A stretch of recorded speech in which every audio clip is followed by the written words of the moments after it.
Last class में हमने बस present indefinite versus present continuous पढ़ना स्टार्ट किया था। तो आपने लिखा ही नहीं पूरा, जिसने पूरी बातें लिखी हैं वो मुझे दिखाएं।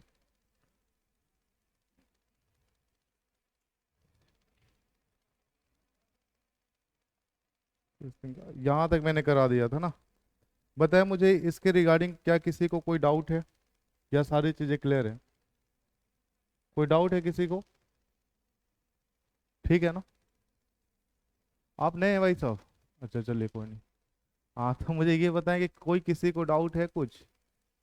कुछ डाउट नहीं है? चल, चलो तो फिर हम नेक्स्ट स्टार्ट करते हैं, या पहले कुछ सेंटेंसेस देख करके आपसे पूछ लूं? चलो कुछ सेंटेंसेस लिखते हैं, इन सेंटेंसेस को आप बनाएंगे पहले, ठीक है? Yes, going up. बनाए जरा आप ये सेंटेंसेस।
ये क्विक रिवीजन आप ले लें जरा एक बार। मुझे बताएं कहाँ पे कुछ आपको समझ में आ रहा है, कहाँ क्या एरर है? आ रहा है तो एक बार रीड आउट करें सारे सेंटेंसेस।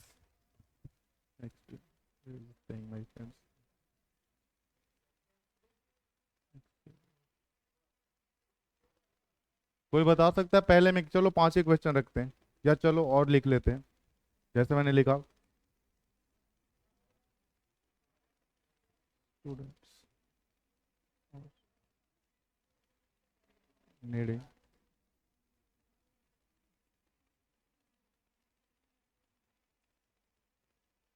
ठीक है, ये सिक्स सेंटेंसेस है, जरा इसके देख लें आप इन सारे सेंटेंसेस को।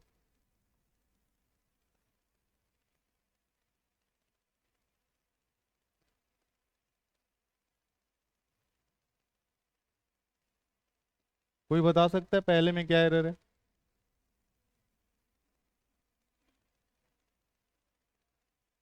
नहीं पता है? No error. देखो सबसे पहली चीज समझ लो आप, क्या क्या पढ़े होंगे आप। हम पहला टेंस क्या पढ़ रहे थे, एक बार आप रिवीजन ही देख लें। पहला हम टेंस से स्टार्ट किए थे पढ़ना, प्रेजेंट इंडेफिनिट वर्सेस, यही पढ़ रहे थे हम। इसके रिगार्डिंग हमने क्या क्या आपको बताया था? तो सबसे पहला चीज आपने सीखा था कि to mention a universal truth. पहली बात, ट्रूथ भी आपको बताए गए थे बहुत सारे। अच्छा, ट्रूथ होता है क्या यूनिवर्सल ट्रूथ? तो प्रूवन स्टेटमेंट बताया गया था ना इसके डिफिनेशन, कि हम किसको कहते हैं, तो proven statement is called a universal truth, बताया गया तो। फिर सेकंड आपको बताया गया था कि टू मेंशन अ हैबिट और अ रूटीन एक्शन, बताया गया था। फिर आपको इसके थर्ड रूल पे अगर हम आते हैं, थर्ड कॉन्सेप्ट आपको इसका ये डील किया गया था कि टू मेंशन अ प्रोवर्ब, ये भी हुआ था, ठीक है। फोर्थ अगर बात करें तो हमने बताया था कि sentences starting with here and दियो,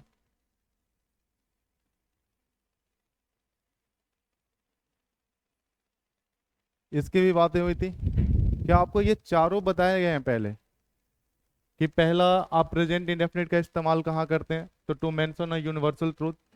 यूनिवर्सल ट्रूथ आपको बताया गया था, मैथमेटिकल, साइकोलॉजिकल, फिलोसफिकल, साइंटिफिक, बताया गया ना। इसके बाद टू मेंशन अ हैबिट और रूटीन एक्शन, कि अगर कोई आदत बतानी हो जो प्रेजेंट की हो या फिर कोई रूटीन एक्शन बताना हो तो उसको बताने के लिए हम प्रेजेंट इंडेफिनिट इस्तेमाल करते हैं। फिर second to mention a proverb, proverb को भी बताने के लिए हम इंडेफिनिट इस्तेमाल करते हैं। सेंटेंसेस स्टार्टिंग विथ हेयर और देयर, और ऐसे सेंटेंसेस जो सेंटेंस स्टार्ट किससे हो रहे हो, हेयर से या फिर देयर से, उसे भी इसने बताने के लिए हम इस्तेमाल करते हैं प्रेजेंट इंडेफिनिट का। इतनी बातें हुई थी। फिर इसके बाद हमने पढ़ना स्टार्ट किया था प्रेजेंट कॉन्टिन्यूअस को। तो प्रेजेंट कॉन्टिन्यूअस का सबसे पहला क्या था कि to mention a live action, बताया था आपको। लाइव एक्शन क्या होता है, the action which is happening और occurring at the time of speaking, बताया है। इसके बाद सेकंड आपने क्या सीखा था कि to mention a parallel action, कि वैसे एक्शन जो at the time of happening नहीं हो, कि जब आप बोल रहे हो उस टाइम वो घटना नहीं घट रही लेकिन वो पैरेलली चल रहा होता है, उसे भी बताने के लिए आप कौन सा टेंस इस्तेमाल कर रहे थे, प्रेजेंट कॉन्टिन्यूअस।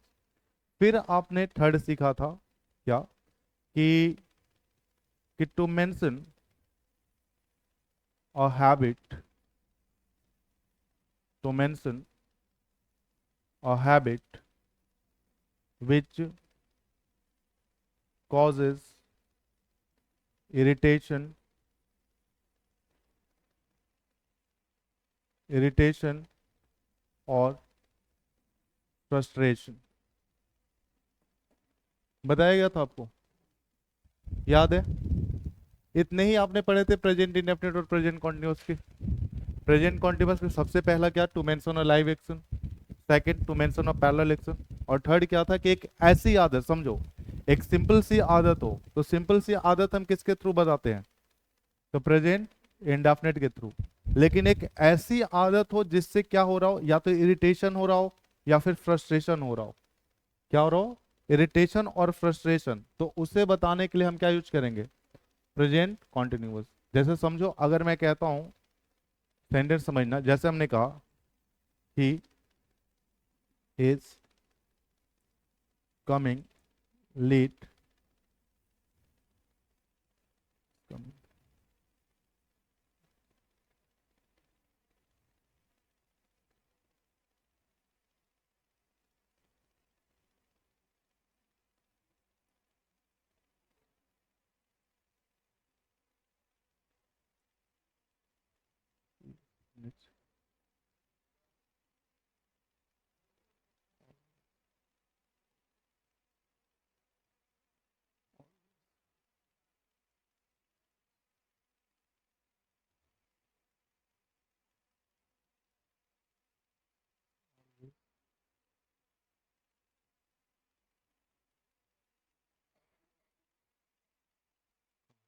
देखिए समझे आप, दो सेंटेंस, जैसे पहले सेंटेंस की बात करें तो पहला सेंटेंस है कि he is constantly losing my keys, यही है ना, कि आपने किसी को कीज दी, चाबी दी, और वो चाबी बार बार घुमा दे रहा है, बार बार बुला दे रहा है, तो क्या इससे आपको फ्रस्ट्रेशन इरिटेशन पैदा होगा या नहीं होगा, होगा ना।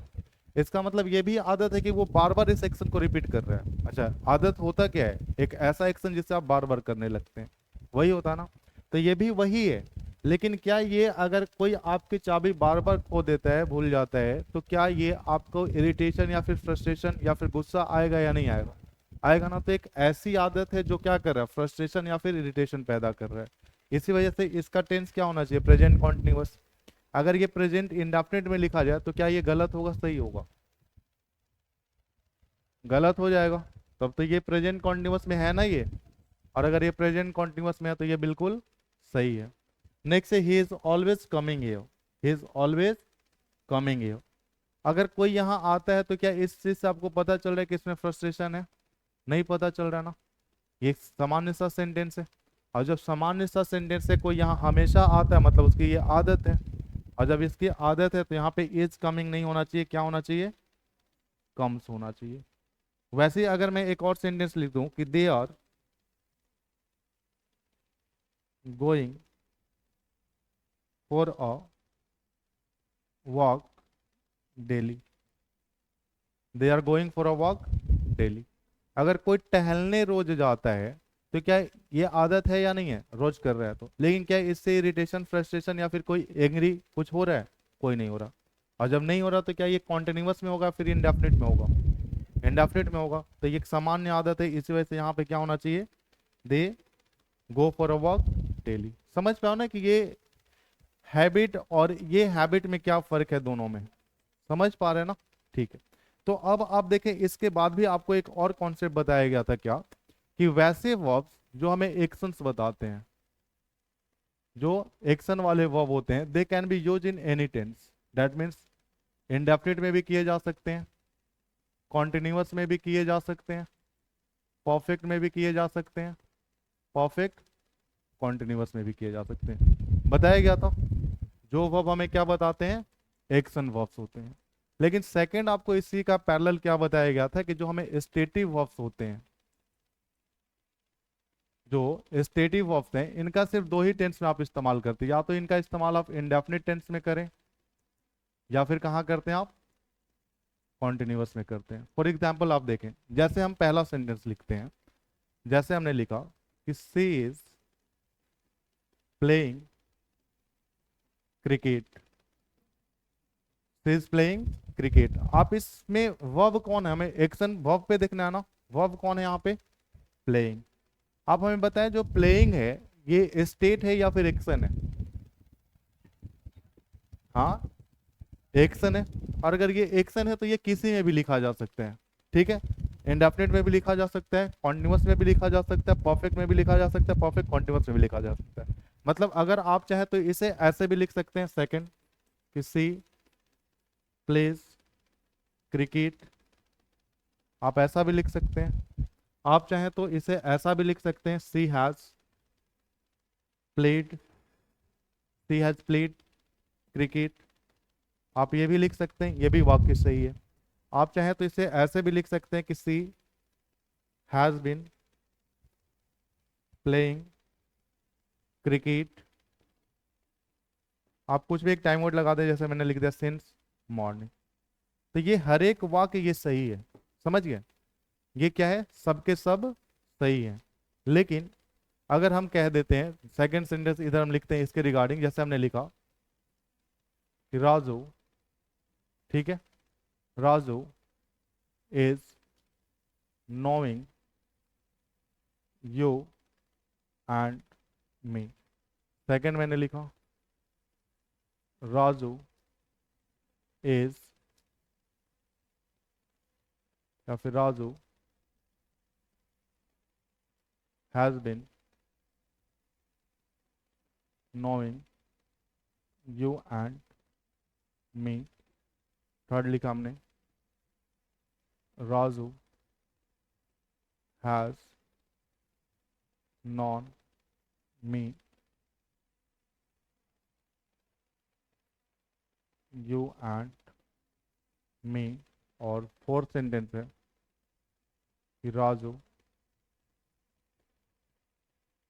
Knows you and me. अब समझिए आप कि जैसे प्ले क्या था, एक एक्शन था, ठीक है। वैसे अगर मैं कहता हूं कि मैं आपको जानता हूं, क्या इसमें कोई एक्शन है? आप समझ पा रहे हो एक्शन और स्टेट? नहीं, ये आगे वाला भाई आपको समझ में आ रहा है एक्शन और स्टेट क्या होते हैं? जैसे हम कह रहे हैं लिखना, एक्शन बता रहा है क्योंकि इसमें कोई कार्य हो रहा है। मैं कह रहा हूँ पढ़ना, एक्शन बता रहा है। खेलना, कूदना, भागना, दौड़ना, एक्शन है। लेकिन हम कहते हैं कि दीवार वाइट है, द वॉल इज वाइट, क्या इसमें कोई एक्शन है? लेकिन मैं कह रहा हूँ पंखा घूम रहा है, एक्शन है। लेकिन मैं कहता हूँ पंखा पंखा नारंगी है, क्या कोई एक्शन है? नहीं है ना, समझ पा रहे हैं ना? अब मैं कहता हूं जैसे हमने यहाँ पे क्या, सेज प्लेइंग क्रिकेट, तो प्ले करना, खेलना एक्शन है। लेकिन मैं आपको जानता हूं, क्या कोई एक्शन है? नहीं है ना, ये स्टेट है ना ये। तो इतनी बात अगर आप समझ पा रहे तो अब आप हमें बताएं कि ये जो सेंटेंस लिखा हुआ है, क्या ये गलत है सही है? Raju is knowing you and me, गलत है ना? क्योंकि कॉन्टिन्यूअस होगा तब जब एक्शन होगा, एक्शन होगा तभी तो कंटिन्यू होगा काम। जब एक्शन ही नहीं है तो ये कहना गलत है। अच्छा, ये Raju has been knowing you and me, गलत है ये भी, क्योंकि ये भी परफेक्ट कॉन्टिन्यूअस है। नेक्स्ट है Raju has non you and me, Raju हम लोगों को जान चुका है, मतलब उससे हम लोग पहले मिल चुके हैं। तो ये तो कहना बिल्कुल सही है क्योंकि इसमें कोई एक्शन नहीं हो रहा है। अच्छा, ये कह रहा है कि Raju knows you and me, Raju तुम्हें और मुझे जानता है। तो क्या इसमें कोई एक्शन है? एक्शन नहीं है ना, तो स्टेट है, तो इसका मतलब सही है। तो वही मैं कह रहा था कि इसे इंडेफिनिट में भी इस्तेमाल करते हैं, कॉन्टिन्यूअस में भी करते हैं। तो ये इंडेफिनिट है, ये सॉरी कॉन्टिन्यूअस लिख दिया, कॉन्टिन्यूअस है ना, परफेक्ट। परफेक्ट में, कॉन्टिन्यूअस में कभी नहीं इस्तेमाल होगा, ठीक है? चाहे वो कॉन्टिन्यूअस सिंपल सा कॉन्टिन्यूअस हो या फिर परफेक्ट कॉन्टिन्यूअस हो, ये किसी में भी इस्तेमाल नहीं होंगे। ये बात समझ में आ गए हैं? ठीक है, बस रिवीजन के लिए था। अब आप हमें बताएं जो आपने क्वेश्चन अभी लिखे थे, ये 6 क्वेश्चन से जरा आप बताएं। पहला जो क्वेश्चन लिखा गया, पहला क्या है? पहला क्वेश्चन है hot air is going upwards. आपने एयर साइकिल पढ़ा है? एयर साइकिल क्या होता है? अगर आपको जानता हो तो एयर जो हमारे पास अभी है वो भी एक साइकिल फॉलो करता है, इस तरीके से, इस तरीके से वो भी एक साइकिल फॉलो करता है। कैसे करता है समझे आप? कि जैसे हवा जो होती है पहले ऊपर ठंडी होती है, ठीक है, ऊपर नीचे आती है, नीचे अर्थ के टेम्परेचर से हवा गर्म हो जाती है। फिर गर्म होने के बाद ये हल्की हो जाती है, हल्की होने के बाद ऊपर चली जाती है। फिर ऊपर जाकर ये ठंडी होती है, फिर नीचे आती है। तो आपको क्या पता है कि हवा जैसे ही हल्की होती है गर्म होने के बाद हवा क्या चली जाती है, ऊपर चली जाती है। तो ये किसी ना किसी ने तो प्रूव किया है ना। तो क्या ये साइंटिफिक स्टेटमेंट है या नहीं है? और अगर ये साइंटिफिक स्टेटमेंट है तो अभी मैंने क्या बताया था, साइंटिफिक स्टेटमेंट मतलब यूनिवर्सल ट्रूथ। और अगर यूनिवर्सल ट्रूथ है तो यूनिवर्सल ट्रूथ हम किसके रेफरेंस से सॉल्व करते हैं? प्रेजेंट। तो क्या ये जो सेंटेंस लिखा गया है सही है गलत है? गलत है ना, इज गोइंग होगा और गोज होगा, गोज होगा। तो आप क्या करेंगे, यहाँ पे ये जो इज गोइंग लिखा है इसके जगह पे आप कर लेंगे गोज। सबको बात ये समझ में आई है? आ रहा है भाई? ठीक है। नेक्स्ट है कि death is knocking one's door any time, ठीक है, कि किसी भी के दरवाजे पे कभी भी मौत आ सकती है। ठीक है, ये बात बिल्कुल भाई साइकोलॉजिकल फिलोसफिकल फैक्ट है। और अगर फिलोसफिकल फैक्ट है तो ये भी क्या है, यूनिवर्सल ट्रूथ है। और अगर ये भी यूनिवर्सल ट्रूथ है तो क्या इज नॉकिंग होगा या नॉक्स होगा? नॉक्स होगा। नेक्स्ट है she's seeming angry, she's seeming angry. अगर कोई है, कोई अगर आपको गुस्सा में दिख रही है तो क्या अभी मैं खुश हूं, उदास हूं या फिर गुस्सा में हो जाऊं, क्या कोई एक्शन होगा? क्या एक्शन नहीं होगा, ये तो मेरे स्टेट होगा ना ये। और जब ये स्टेट है तो क्या स्टेटिव वर्ब कॉन्टिन्यूअस में यूज किए जाते हैं? नहीं किए जाते। तो क्या ये सेमिंग कहना गलत है सही है? अभी तो तुरंत आपने पढ़ा ना कि स्टेटिव वर्ब जो होते हैं वो कॉन्टिन्यूअस में यूज नहीं किए जाते, चाहे वो कॉन्टिन्यूअस सिंपल कॉन्टिन्यूअस या फिर परफेक्ट कॉन्टिन्यूअस हो, कहीं पे भी नहीं इस्तेमाल किए जाएंगे। तो क्या ये जो लिखा है आपने ये गलत है सही है? गलत है। तो आपको क्या करना होगा, सेम्स करना होगा। क्लियर है? नेक्स्ट है an angle bisector is dividing an angle into equal angles. आपको पता होगा अगर आपने ट्राइंगल पढ़ा है तो ट्राइंगल के अंदर एक एंगल बाइसेक्टर पढ़ते हैं आप। कि जैसे मान के चलो ये इक्विलैटरल ट्रायंगल है, इक्विलैटरल ट्रायंगल में सारे कितने के होते हैं, 60 डिग्री के। तो अगर ये 60 डिग्री है ना, ये भी 60, ये भी 60, ये भी 60। तो ये जब आपने एक एंगल बाइसेक्टर जब खींचा तो ये क्या करता है, तो इसे 30-30 में बांट देता है। यही होता है ना। और जब 30-30 में बांट देता है तो क्या ये मैथमेटिकल फैक्ट है या नहीं है? और अगर ये मैथमेटिकल फैक्ट है तो ये भी एक यूनिवर्सल ट्रूथ हुआ। और जब यूनिवर्सल ट्रूथ हुआ तो ये भी किस टेंस में यूज होगा? प्रेजेंट कॉन्टिन्यूअस में, प्रेजेंट इंडेफिनिट में? इंडेफिनिट में। तो क्या ये गलत है, सही है? गलत है। यहाँ पे आपको क्या लिखना होगा? डिवाइड्स। नेक्स्ट है here is staying my friends. आपको अभी बताया था कि जो सेंटेंस हियर से और देयर से अगर स्टार्ट हो, बताया ना कि सेंटेंस स्टार्टिंग में here and there are expect through present indefinite tense. तो सेंटेंस जिसकी स्टार्टिंग किससे हो, हेयर और देयर से, उसको हम यूज किस टेंस में करते हैं? प्रेजेंट इंडेफिनिट में। क्या ये गलत है, सही है? गलत है ना? क्या होना चाहिए? स्टे, स्टे होगा या फिर स्टेज होगा? हाँ, स्टे होगा ना। देखो, जब भी सेंटेंस अगर स्टार्ट होता है ना, जैसे अगर मैं देयर से कहूँ, समझना इस चीज को, अगर नहीं समझ में आ रहा, जैसे देयर से सेंटेंस स्टार्ट करते हैं, क्योंकि हेयर से हो सकता है आप लोग रूबरू ना हो, लेकिन देयर से सेंटेंस आप पढ़ते हो। मैं कहता हूं देयर वर अ किंग, होगा क्या? देयर वर अ किंग पढ़ते हैं या फिर देयर वॉज अ किंग पढ़ते हैं? वॉज अ किंग पढ़ते हैं। इसका मतलब कि आप ये जो लगाते हैं ये किसके अकॉर्डिंग लगाते हैं? देयर के अकॉर्डिंग या फिर इसके अकॉर्डिंग? अ किंग के अकॉर्डिंग। तो यहाँ पे सब्जेक्ट कौन है? अ किंग है ना। अ किंग सब्जेक्ट है ना। तो जब सब्जेक्ट ये है तो अ किंग के अकॉर्डिंग वर नहीं आएगा, क्या आएगा? वॉज आएगा। इन द सेम वे अगर हेयर के जगह पे, सॉरी, देयर के जगह पे हेयर आ गया, तो सब्जेक्ट मेरा कौन है? और माई फ्रेंड्स प्लूरल है, सिंगुलर है? प्लूरल है ना। और जब ये प्लूरल है तो अपने साथ ये क्या लेगा? प्लूरल लेगा। डेट मीन्स आपको क्या लगाना होगा?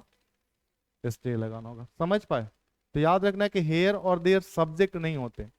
हेयर और देयर सब्जेक्ट नहीं होते। ठीक है। नेक्स्ट है कि the students are needing some more time. The students are needing some more time. ठीक है। क्या इसमें कोई एक्शन है या स्टेट है? जैसे मान के चलो कि अभी एक कोई टेस्ट पेपर कंडक्ट कराया गया हो, ठीक है, और टेस्ट पेपर के टाइम ओवर होने वाला हो या फिर हो गया हो, मैं आपसे टेस्ट पेपर कलेक्ट कर रहा हूँ, तो उस दरमियान आप कहते हो सर 2 मिनट छोड़ दो, तो क्या उसमें कोई एक्शन होगा? स्टेट ही है ना ये। और अगर ये स्टेट है तो क्या आर नीडिंग होगा या फिर नीड होगा? नीड होगा। अगर आप प्रेजेंट की बात करें तो आप क्या लिखेंगे? नीड लिखेंगे। यही अगर आप बात पास्ट की कर रहे होते तब आपको नीडेड लिखना पड़ता। तो यहीं तक हमने लास्ट टाइम पढ़ करके छुट्टी से पहले छोड़ा था। ठीक है। यही बाकी चीजें हैं। अब हम आगे मूव करते हैं। यही सारी चीजें थी जिसमें हमने डील किया था। ठीक है। अगर हम आगे बढ़े तो अब यहाँ से हमारा नेक्स्ट बढ़ता है। आपको मैंने पहले भी बताया कि टेंस हम 3 लेवल पे पढ़ेंगे, जिसमें सबसे पहले हम क्या पढ़े हैं? बेसिक्स।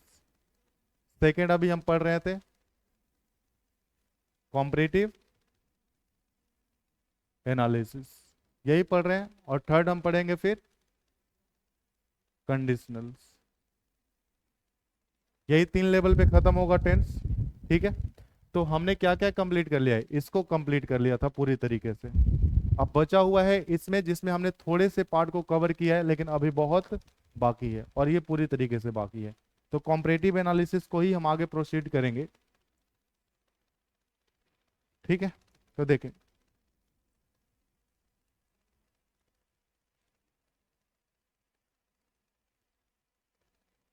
Comparative analysis. ठीक है। जिसमें सबसे पहला हमने कौन सा पढ़ा? Present indefinite versus present continuous, जो इसकी बातें अभी हमने की रिवीजन के तौर पे। अब यहां से फिर हमारा सेकंड स्टार्ट होता है, उसे हम कहते हैं present perfect versus past indefinite. देखिए समझिए, पहला हमने अभी क्या खत्म किया, मतलब अभी नहीं, इससे पहले हमने पढ़ा था, अभी तो हमने एक क्विक रिवीजन लगाया है। Present indefinite versus present continuous. इसमें हमने प्रेजेंट इंडेफिनिट की यूसेज देखे थे, प्रेजेंट कंटिन्यूअस की यूसेज देखे थे। अब नेक्स्ट आता है प्रेजेंट परफेक्ट और प्रेजेंट इंडेफिनिट, किसका क्या यूसेज है। तो सबसे पहले हम स्टार्ट करेंगे प्रेजेंट परफेक्ट से। तो देखिए, प्रेजेंट परफेक्ट का जो इस्तेमाल होता है, इसको कहते हैं कि to mention a recently completed action. देखिए समझे आप, कि to mention a recently completed action. अच्छा, रिसेंटली कंप्लीटेड एक्शन का मतलब आप समझते हैं? कंप्लीटेड दैट मीन्स पहले से जो हो चुका है, और जो पहले से हो चुका है उसको तो आप पास्ट कहते हैं ना। तो यहाँ पे भी कंप्लीटेड एक्शन है। कंप्लीटेड कहने का मतलब क्या है? जो हो चुका है। लेकिन कब हुआ है? हाल ही में हुआ है। हाल ही में हुआ कहने का मतलब क्या है? जैसे समझो आप, जैसे मैं आपसे कहता हूं कि आप दबा के घर से खा करके आए हो 8-10 रोटियां, ठीक है, और फिर अभी आओ यहाँ मैं आपसे पूछ दूं कि लोगे और रोटी वाली खाओगे क्या, नाश्ता करोगे? अपने अकॉर्डिंग क्यों समझ रहे हो? तो देखो मेरे अकॉर्डिंग समझो। ठीक है, मेरी बात है, मैंने घर से रोटी खा के आई, मान के चलो कि 10-12 रोटियां मैंने खा ली, ठीक है, और खाने के बाद मैं आता हूँ, फिर आप नाश्ता करते हो, कहते हो सर खाओगे, तो मैं क्या मना कर दूंगा या खाऊंगा? मना कर दूंगा। ठीक है, क्यों मना कर दूंगा? खाने का काम तो मैंने पहले किया है, लेकिन उसका जो इफेक्ट है अभी मेरे पेटों में है ना, तभी तो मना कर रहा हूं। और जब इफेक्ट खत्म होगा तब से फिर से खा लेंगे, तब वो पास्ट में हो जाएगा। लेकिन अभी मना करने की वजह क्या है कि वो खत्म तो हुआ है, लेकिन बहुत पहले नहीं खत्म हुआ एक्शन, उसका प्रभाव अभी मेरे पे है। इसी वजह से हम इसको क्या कहते हैं? Recently completed action. और जो रिसेंटली कंप्लीटेड एक्शन होते हैं वो कौन से टेंस के थ्रू बताए जाते हैं? तो प्रेजेंट परफेक्ट के थ्रू। क्लियर है? अच्छा, जैसे आपने देखा था कि आदत बताने के लिए हमारे पास कुछ कीवर्ड्स थे, आदत बताने के लिए हमारे पास कुछ कीवर्ड्स थे ना, वैसे ही हमारे पास एक्शन को भी, रिसेंटली कंप्लीटेड एक्शन को भी बताने के लिए हमारे पास कुछ ना कुछ कीवर्ड्स हैं। ये कीवर्ड्स कौन कौन से हैं? तो देखें आप,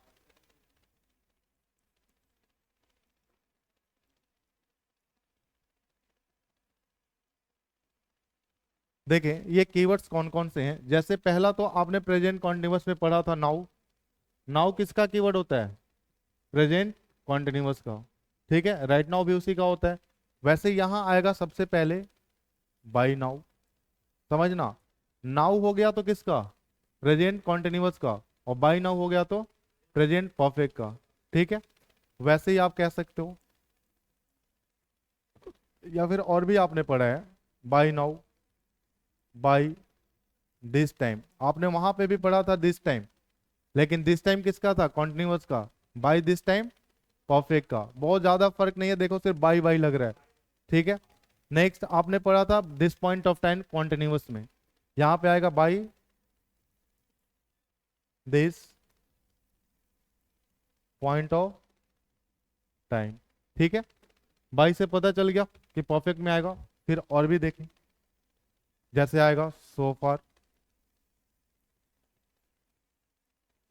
up till now, just, already, lately, recently, yet. ठीक है, ये कुछ ऐसे कीवर्ड्स हैं जो हमें क्या बताते हैं? Recently completed action. और अगर ये रिसेंटली कंप्लीटेड एक्शन बता रहे हैं, इसका मतलब है कि ये सारे के सारे कहाँ पे इस्तेमाल होने चाहिए? Present perfect. समझ पा रहे हो मेरी बातें? जैसे समझो, आप जब पेपर देते हो तो पेपर में इस तरीके से क्वेश्चन, ये प्रीवियस सीरीज क्वेश्चन है कि she paid 3 installments so far। ठीक है, आपको ऐसा वाक्य लिख करके मिल जाएगा। फिर सेकंड लिखा मैंने, Shreya just went there. Third, Raju already submitted the files।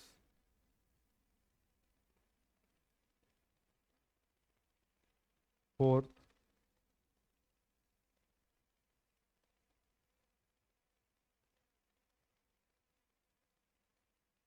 Monika visited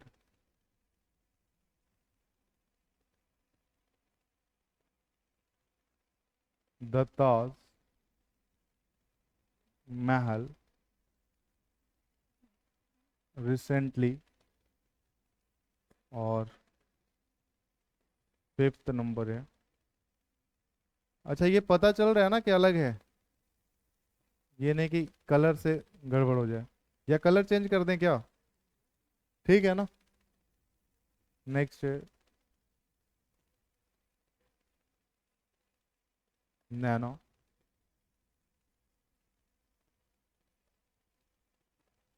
did not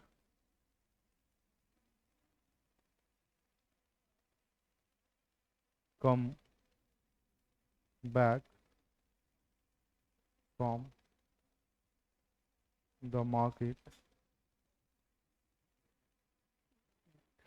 ये 5 एग्जाम्पल्स हैं, इन 5 एग्जाम्पल्स को आप देखें और देख करके आप समझें।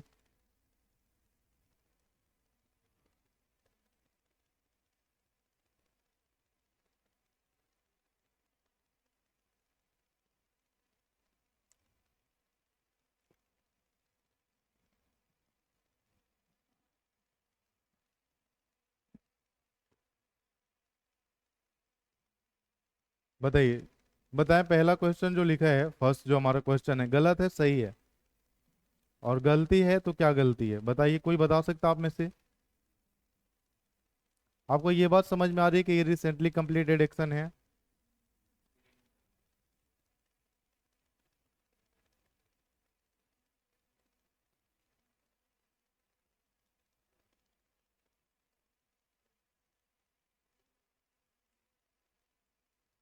हाँ, नहीं समझ में आ रहा?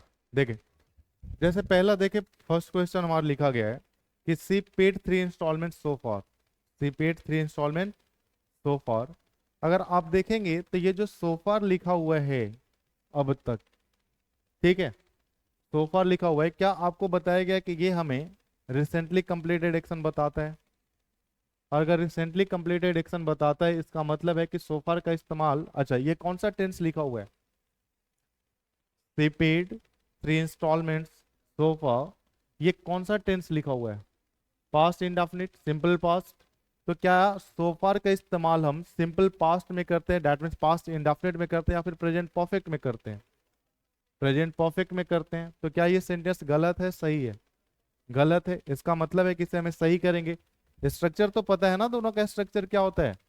अगर नहीं पता तो देख लो, इसका होता है subject plus have plus V3 plus object, और इसका क्या होता है?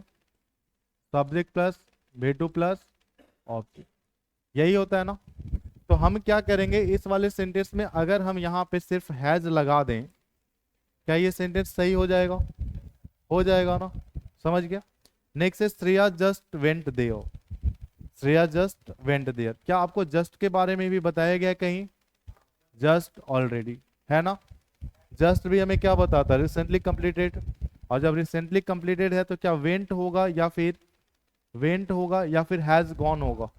हैज गॉन होगा। एग्जैक्टली इसे हमें नीचे लिखना पड़ेगा क्योंकि दो जगह करेक्शन करने पड़ेंगे। तो ये जो सेंटेंस है, ये सेंटेंस क्या है? कहाँ हो रहा है? हाँ, ये सेंटेंस गलत है। इसके जगह पे हमें क्या लिखना होगा? तो हमें लिखना होगा श्रेया हैज जस्ट गॉन, फिर ये सही होगा। ठीक है। नेक्स्ट है Raju already submitted the files. Already भी बताया गया, जस्ट ऑलरेडी दोनों इकट्ठे लिखे हुए हैं, है ना। तो ये भी गलत है। यहाँ पे क्या होना चाहिए? तो यहाँ पे सिर्फ आपको हैज पुट कर देना। ठीक है। अच्छा, हर जगह सब्जेक्ट सिंगुलर ही लिखा हुआ है, इस वजह से आप हैज लगा रहे हैं, तो प्लूरल भी आएगा। जैसे यहाँ पे रहता कि we already submitted the files, ज्यादा बेहतर है कि आप यहाँ पे वी ही लिख लें क्योंकि आपने हैज बहुत जगह लिखा है। ठीक है। जैसे मान के चलो कि यहाँ पे लिखा होता we we already submitted the files, तो क्या होता? आपको पता है ना कि ऑलरेडी किसका कीवर्ड है? परफेक्ट का। लिखा हुआ पास्ट इंडेफिनिट है, तो यहाँ पे आप क्या कर देते? हैव लगा देते, फिर ये सेंटेंस सही हो जाता। हो जाएगा ना। हाँ, क्या कोई डाउट है इसमें? फोर्थ देखे, फोर्थ लिखा हुआ है कि Monica visited the Taj Mahal recently. Recently भी क्या है? रिसेंटली बताया गया ना कि रिसेंटली क्या होता है, रिसेंटली लेटली। आप चाहे तो रिसेंटली से के जगह पे लेटली लिख लें, क्योंकि लेटली से एक बार क्वेश्चन पूछा था। आप यहाँ पे लिख लें लेटली। लेटली हो या रिसेंटली हो कोई फर्क नहीं पड़ता। तो आप हमें बताएं कि यहाँ पे क्या आना चाहिए, लेटली आ गया तो हैज आना चाहिए या नहीं आना चाहिए यहाँ पे? दोनों सेम ही चलने लग जा रहा है, हैज आएगा ना। ठीक है। नेक्स्ट है कि Moni, sorry, Naina did not come back from the market yet. Naina did not come back from the market yet. आप देखें, अब समझना होगा आपको कि दो शब्द होते हैं, दोनों की मीनिंग सेम है। एक है जिसका नाम है, एक है जिसका नाम है एट, ठीक है, और एक है सो फॉर। ये दोनों का मीनिंग बिल्कुल सेम है, लेकिन दोनों के यूसेस अलग हैं। क्या है कि ये जो आता है ये पॉजिटिव सेंटेंस में आता है। कैसा सेंटेंस होना चाहिए?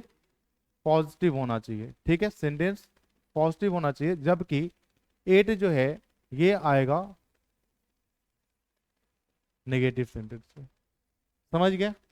तो अब मुझे बताएं कि यहाँ जो हमने सो फार लिखा था पहला स्टेटमेंट में, ये गलत है सही है?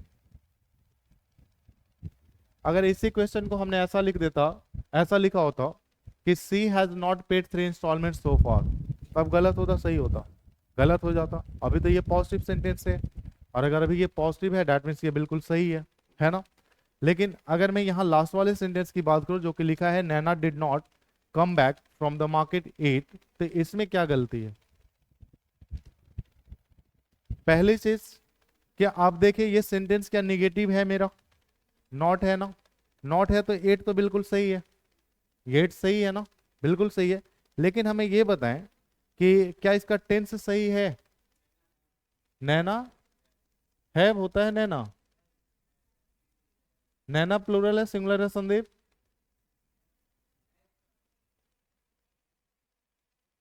नैना has not come back from the market yet. अब सही है ये सेंटेंस, हो गया ना सही? हाँ, क्लियर है ये बात है या कोई डाउट है? तो आपने क्या देखा कि प्रेजेंट परफेक्ट का इस्तेमाल कहाँ होता है? रिसेंटली कंप्लीटेड एक्शन को बताने के लिए। रिसेंटली कंप्लीटेड एक्शन जो होते हैं वो कुछ कीवर्ड्स के थ्रू, कुछ रेफरेंस के थ्रू बताए जाते हैं, जो कीवर्ड्स ये हैं। फिर आपने देखा कि सोफर और ये दोनों की हिंदी मीनिंग बिल्कुल सेम होती है, ठीक है, लेकिन सोफर का इस्तेमाल हम पॉजिटिव सेंटेंस में करते हैं, जबकि एट का इस्तेमाल हम नेगेटिव सेंटेंस में करते हैं। ठीक है, चलो। अब हमारा जो नेक्स्ट टेंस है वो कौन सा है? तो पास्ट इंडेफिनिट।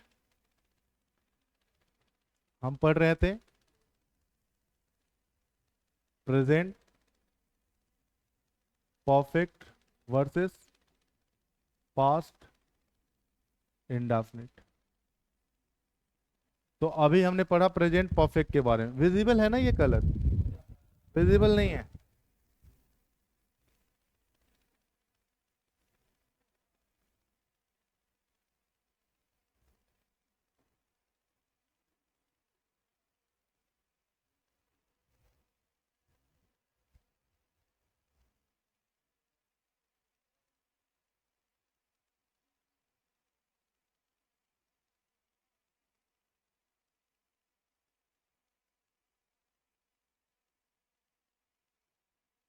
यही पढ़ रहे थे जिसमें हमने पढ़ा प्रेजेंट परफेक्ट के बारे में। अब किसकी कहानी स्टार्ट होगी?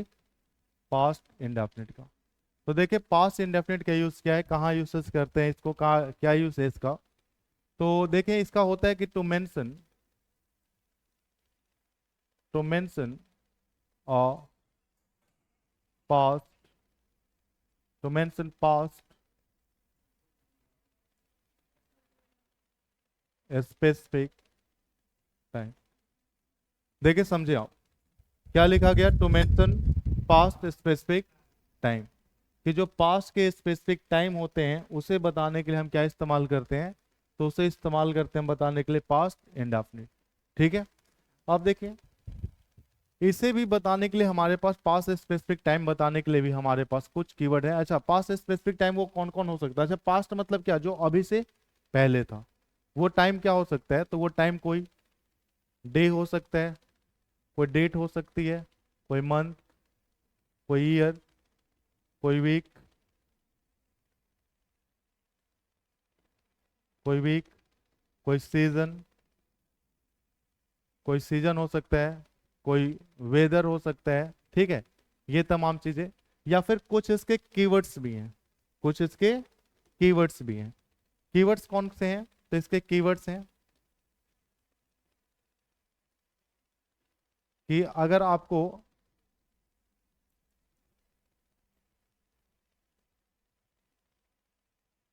इसके कुछ कीवर्ड्स भी हैं। वो कीवर्ड्स कौन है?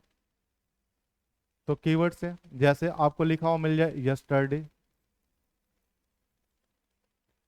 आपको लिखा हुआ मिल जाए अगो, आपको लिखा हुआ मिल जाए लास्ट वीक, आपको लिखा हुआ मिल जाए लास्ट ईयर, या फिर आपको लिखा हुआ मिल जाए past month,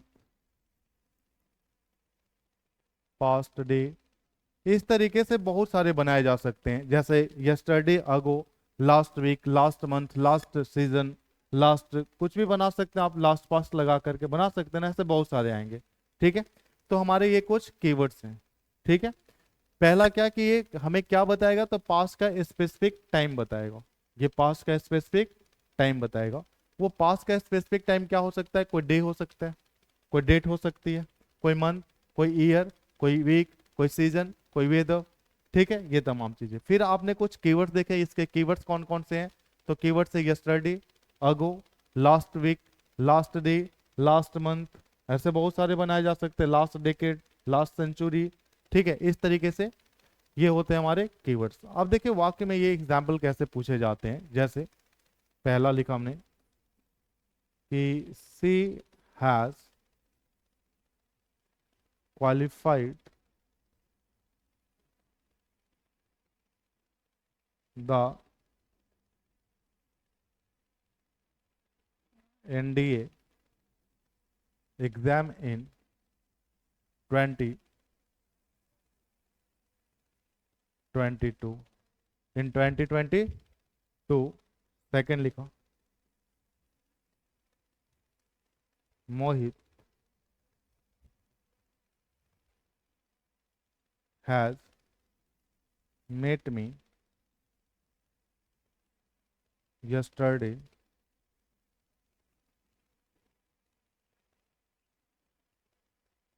in the market। Third है,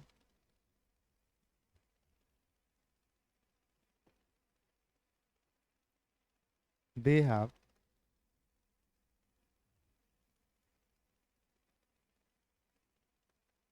submitted the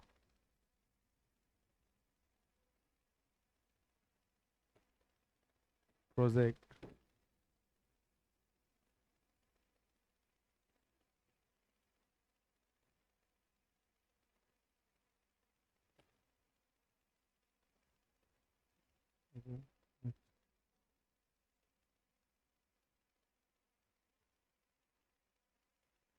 रोहित।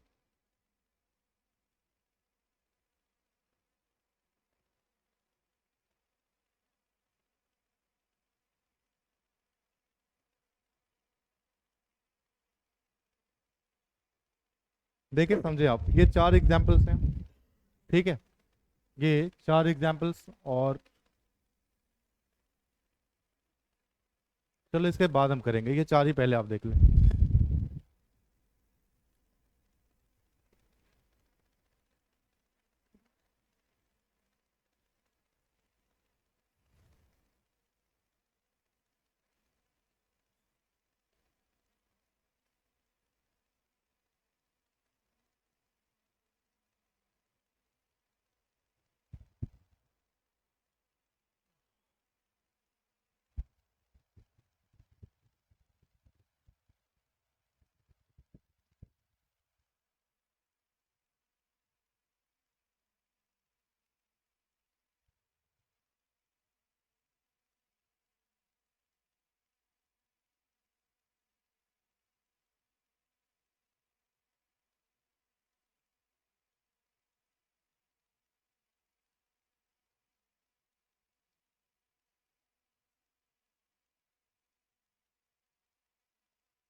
बताएं, हो गया।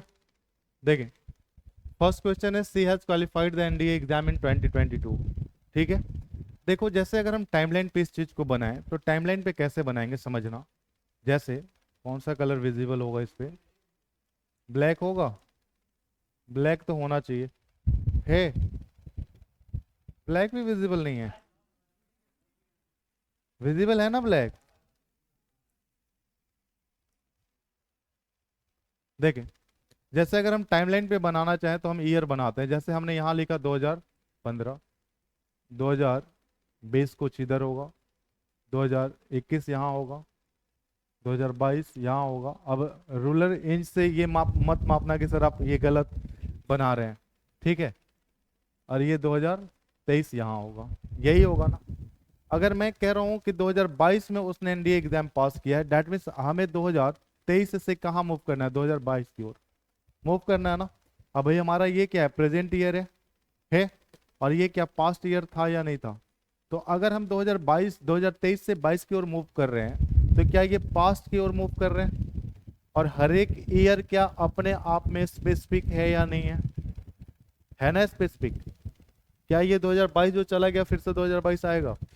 नहीं आएगा। तो स्पेसिफिक तो है ना। और जब स्पेसिफिक है तो क्या ये पास्ट का एक स्पेसिफिक ईयर है या नहीं है? और जब पास्ट का स्पेसिफिक ईयर हो, वही ना बताया गया कि पास्ट स्पेसिफिक टाइम, वो टाइम कुछ भी हो सकता है, तो पास्ट स्पेसिफिक ईयर है या नहीं है? और जब पास्ट स्पेसिफिक ईयर है तो पास्ट के स्पेसिफिक ईयर को बताने के लिए हम कौन सा टेंस इस्तेमाल करते हैं? क्या पास्ट इंडेफिनिट या प्रेजेंट परफेक्ट? Past indefinite. तो क्या ये गलत है सही है? गलत है। इसका मतलब है कि आपको यहां से इसे हटाना होगा। और जब इसको आप हटा देंगे फिर ये सेंटेंस बिल्कुल सही हो जाएगा ना। ब्लैक विजिबल है ना। चलो, नेक्स्ट है कि Mohit has met me yesterday in the market. Mohit has met me yesterday in the market. अब समझो, अगर मैं यस्टरडे की बात करूं, जैसे ये भी मैं टाइमलाइन पे बनाता हूं। जैसे मान के चलो आज टुडे है। ठीक है। नेक्स्ट टुमारो होगा। और यहाँ ये यस्टरडे था। यही टाइमलाइन पे बनेगा। अगर मैं आज दिन की बात करता हूं, समझना, तो आज दिन कौन सा? ट्यूसडे है। कल वेंसडे होगा। और पहले कौन सा दिन था? मंडे था। यही बनेगा टाइमलाइन। यही बनेगा ना। लेकिन मैं कह रहा हूं कि मैं उससे कल मार्केट में मिला था। दैट मीन्स अगर कल मिला था तो मुझे क्या टुडे से यस्टरडे की ओर मूव करना है। दैट मीन्स क्या मुझे ट्यूसडे से मंडे की ओर मूव करना है।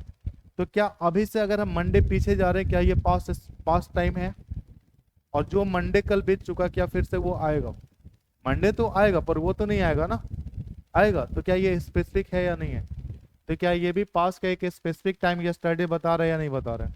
और अगर पास का स्पेसिफिक टाइम बता रहा है तो क्या हैज मेट होगा या मेट होगा? मेट होगा। क्लियर है? Next sentence, they have submitted the project 3 days अगो।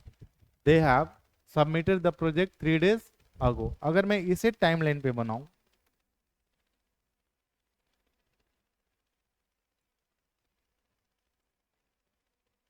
ठीक है, जैसे मान के चलो टाइमलाइन बनाते हैं।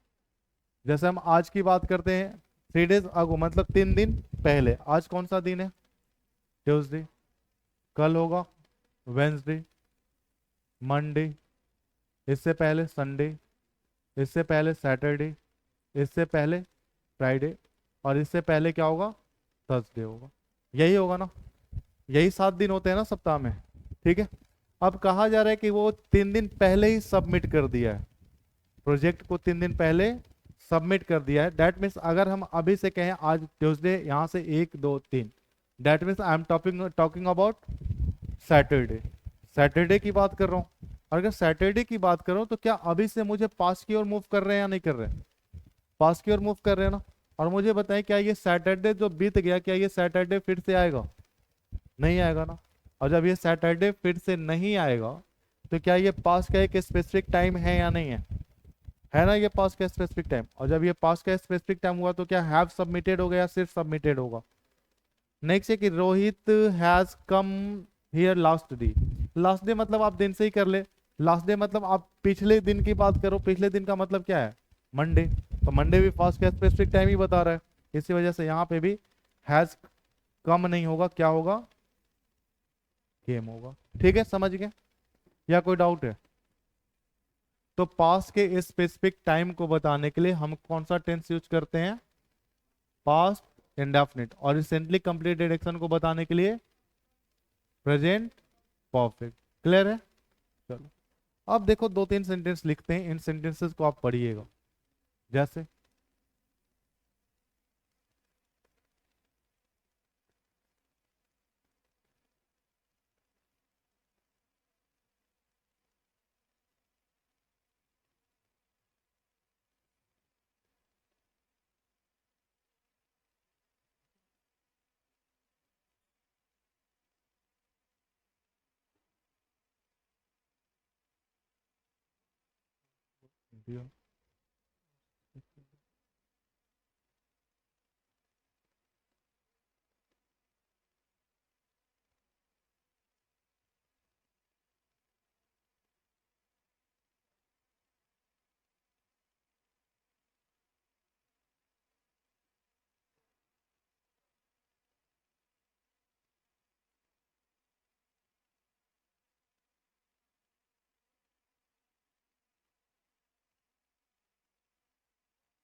ठीक है, ये तीन वाक्य लिखे गए हैं, इन तीन वाक्यों को एक बार पढ़ें आप।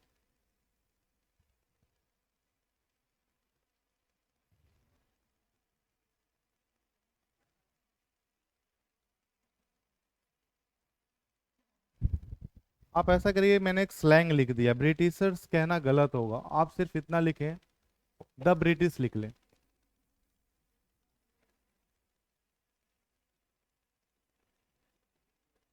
द ब्रिटिश, द इंग्लिश आप लिख सकते हैं, पर ब्रिटिशर्स लिखना गलत होगा।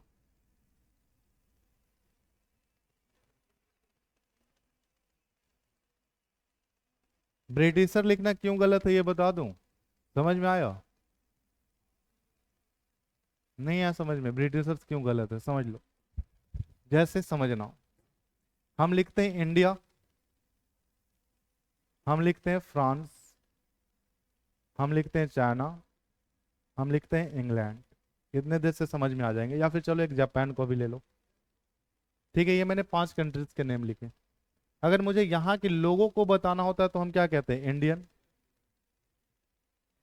फ्रेंच,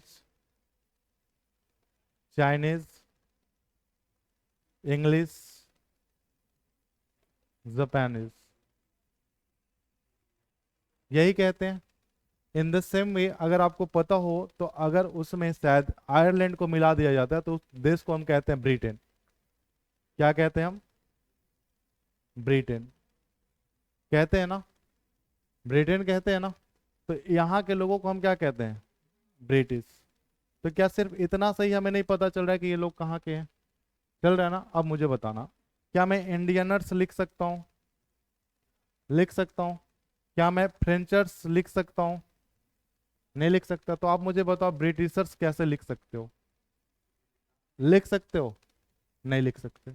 लेकिन आप बोलचाल में इस्तेमाल कर लेते हैं ब्रिटिशर्स, इस वजह से आपको लगता है कि ये सही है। जबकि खुद समझो, क्या जब हम इंडियन को इंडियनर्स नहीं लिख सकते, इन द सेम वे क्या मैं ब्रिटिश को ब्रिटिशर्स लिख सकता हूँ? नहीं लिख सकता हूँ। ब्रिटिशर्स आप कह के यही कहना चाहते हैं ना कि जो ब्रिटेन के लोग हैं, तो ब्रिटेन के लोग के लिए सिर्फ ब्रिटिश ही काफी है या नहीं है? तो इसके साथ हम ERS नहीं लगाते। ये स्लैंग है। जैसे स्लैंग क्या होता है? Non dictionary use of a word, कि जो आप बोलचाल में इस्तेमाल करते हैं लेकिन उसमें डिक्शनरी में उसका यूज नहीं होता है। जैसे आप कह देते हैं हाफ पैंट, फुल पैंट्स, तो ये भी कहना एक स्लैंग है। अगर आप स्लैंग ऐसे नहीं समझ पा रहे हो तो इस तरीके से समझ सकते हो आप। जैसे अगर मैं कहता हूँ कि आपका चेहरा बहुत सुंदर है, तो चेहरा आपको समझ में आ रहा है। मैं कहता हूँ आपका मुखौटा बहुत सुंदर है, मुखौटा भी समझ में आ रहा है। चेहरा ढूंढोगे, मुखौटा ढूंढोगे, तुम्हें दोनों के दोनों शब्द हिंदी डिक्शनरी के अंदर मिल जाएंगे। लेकिन अगर कहा जाए कि तुम्हारा थोबड़ा बहुत सुंदर है, तो थोबड़ा आप समझ पा रहे हो ना कि क्या है, लेकिन क्या ये हिंदी डिक्शनरी में मिलेगा? नहीं मिलेगा ना। तो इसी चीज को आप कहते हो स्लैंग। ठीक है, अब खैर लौटे इस तीन सेंटेंस पे। तीनों सेंटेंस, पहला है हमारा कि the British had rule over India, second है इंडिया हैज बिकम फ्री, और नेक्स्ट है Gandhi ji launch the Satyagraha. The सत्याग्रह पता है ना क्या है? मूवमेंट है। तो बताएं पहला क्वेश्चन गलत है सही है? क्या है, गलत है? बिल्कुल गलत है। देखिए आप समझे, अगर लिखा गया कि the British had ruled over India, तो आपको पता है ये घटना कब से कब की है? 1757 से लेकर के 1947 तक। मेनली यही माना है। उससे पहले तो मुगल थे 1757 तक। फिर जो 1757 की जो रिवोल्ट हुई थी उसमें शायद मुगल, सॉरी 1757 नहीं, 1857 एग्जैक्टली। 1757 तो प्लासी का युद्ध था आई थिंक, हाँ बिल्कुल 1857। ठीक है। तो समझे आप, अगर मैं ये कहना चाहूं तो मैं ऐसे कह सकता हूं कि the British had rule over India from 1817 to 1947।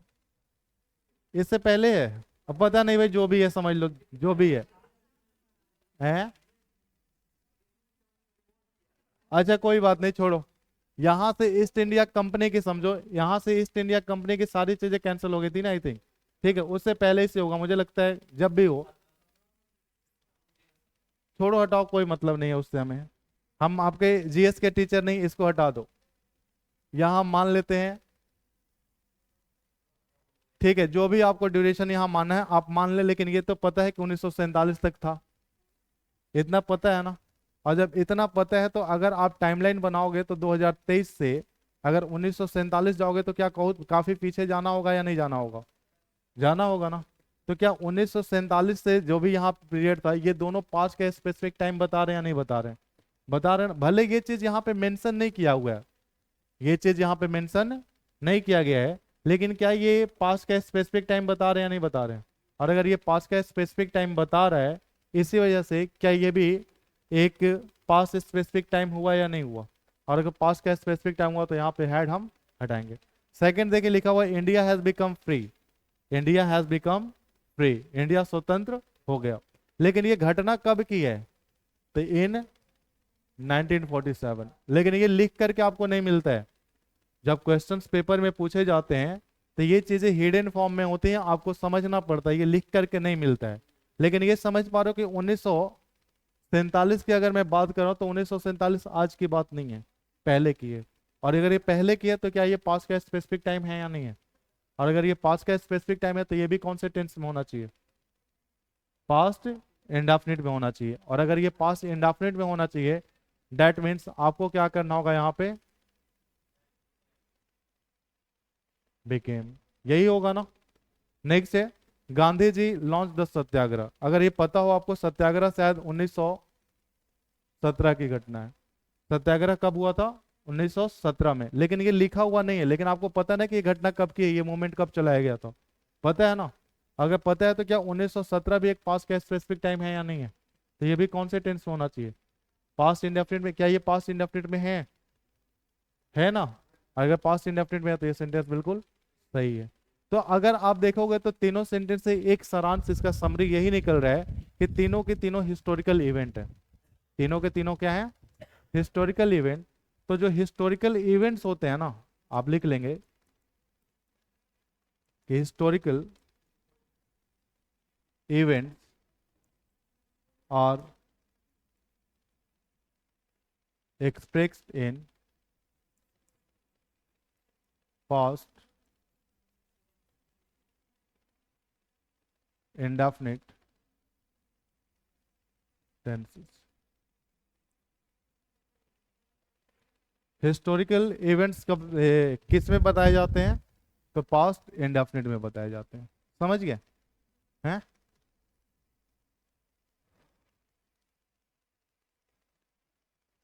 चलो इससे आगे बढ़े फिर। कोई डाउट है इसमें? अब भाई उसका मुझे नहीं पता कब से कब है, लेकिन 1947 तक है, मुझे इतना पता है। ठीक है, क्योंकि मैं आपका जीएस का टीचर नहीं हूँ। आई थिंक मुझे लगता है 1757 से ही स्टार्ट हुआ था वो। प्लासी का जो युद्ध हुआ था उसमें फिर उन लोगों की जीत हुई थी। चलो खैर छोड़ो। आपको ये समझ में तो आ गया ना? इसमें मत उलझा रहना कि कब से कब था। ये आप देख सकते हैं अपने जीएस वाले टीचर, जीके वाले टीचर से पूछ लेंगे, मयंक सर से। देखे next.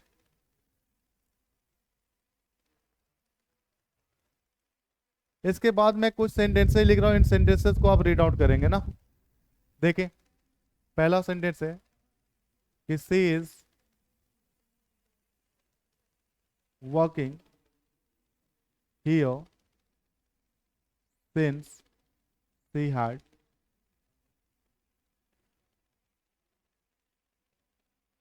graduated, since he has graduated.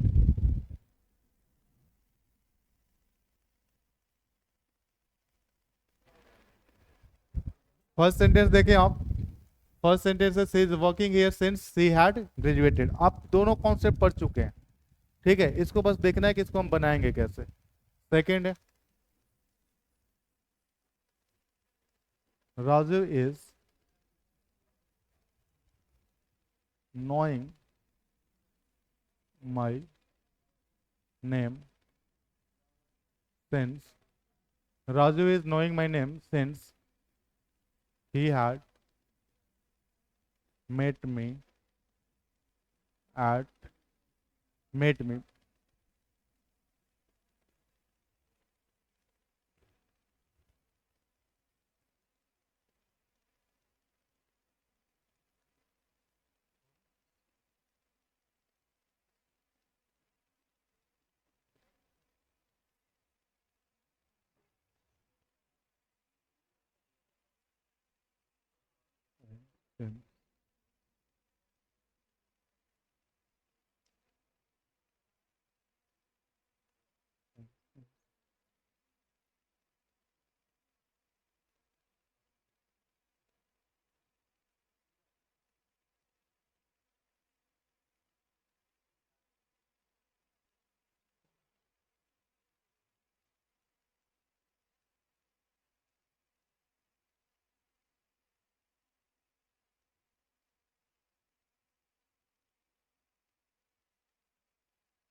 रखो।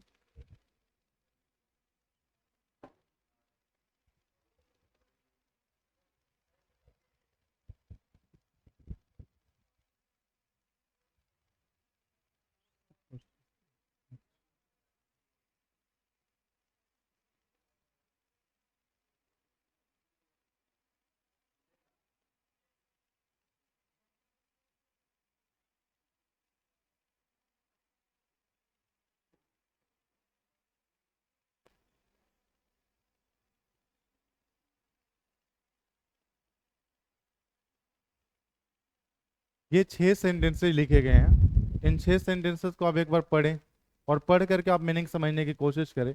आपने ये पढ़ा भी है, ऐसा नहीं कि आप पहली बार पढ़ रहे हैं।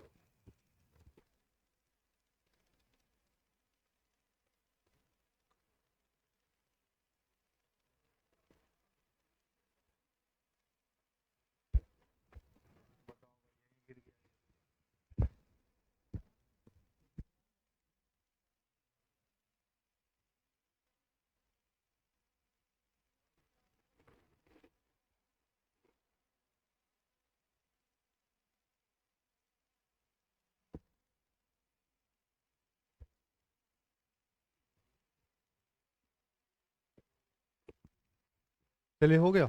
पढ़ लिए आप? कुछ समझ में आया?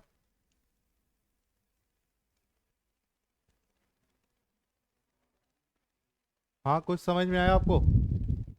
जो फर्स्ट क्वेश्चन है since working year since C graduated. अब समझेंगे आप यहाँ पहले इस वाक्य। अच्छा, पहले कोई बता सकता है पहले में क्या एरर है लॉजिक के साथ? हाँ,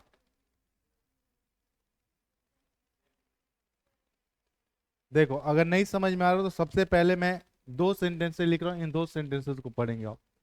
जैसे फर्स्ट सेंटेंस मैंने लिखा, Raju is waiting for me since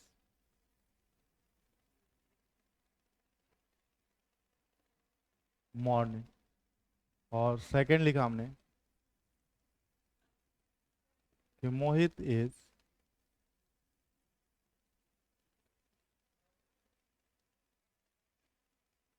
reading this book.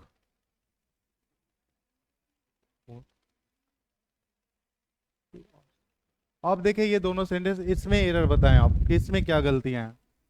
दोनों की दोनों सेंटेंसेस गलत लिखे गए, पर क्या गलत है आप ये बताएं।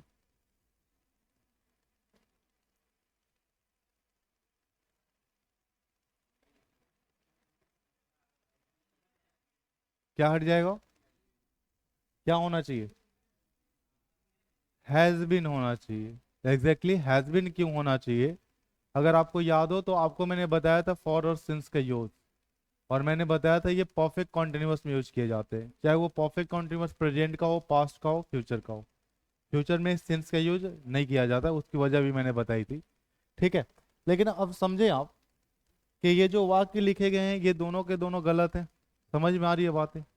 आपने कहा कि नहीं सर यहाँ क्या होना चाहिए, तो आप यहाँ प्रेजेंट में लिखे हैं तो आप क्या करें, यहाँ पे आप कर दें हैज बीन, और यहाँ पे भी आप क्या कर दें हैज बीन।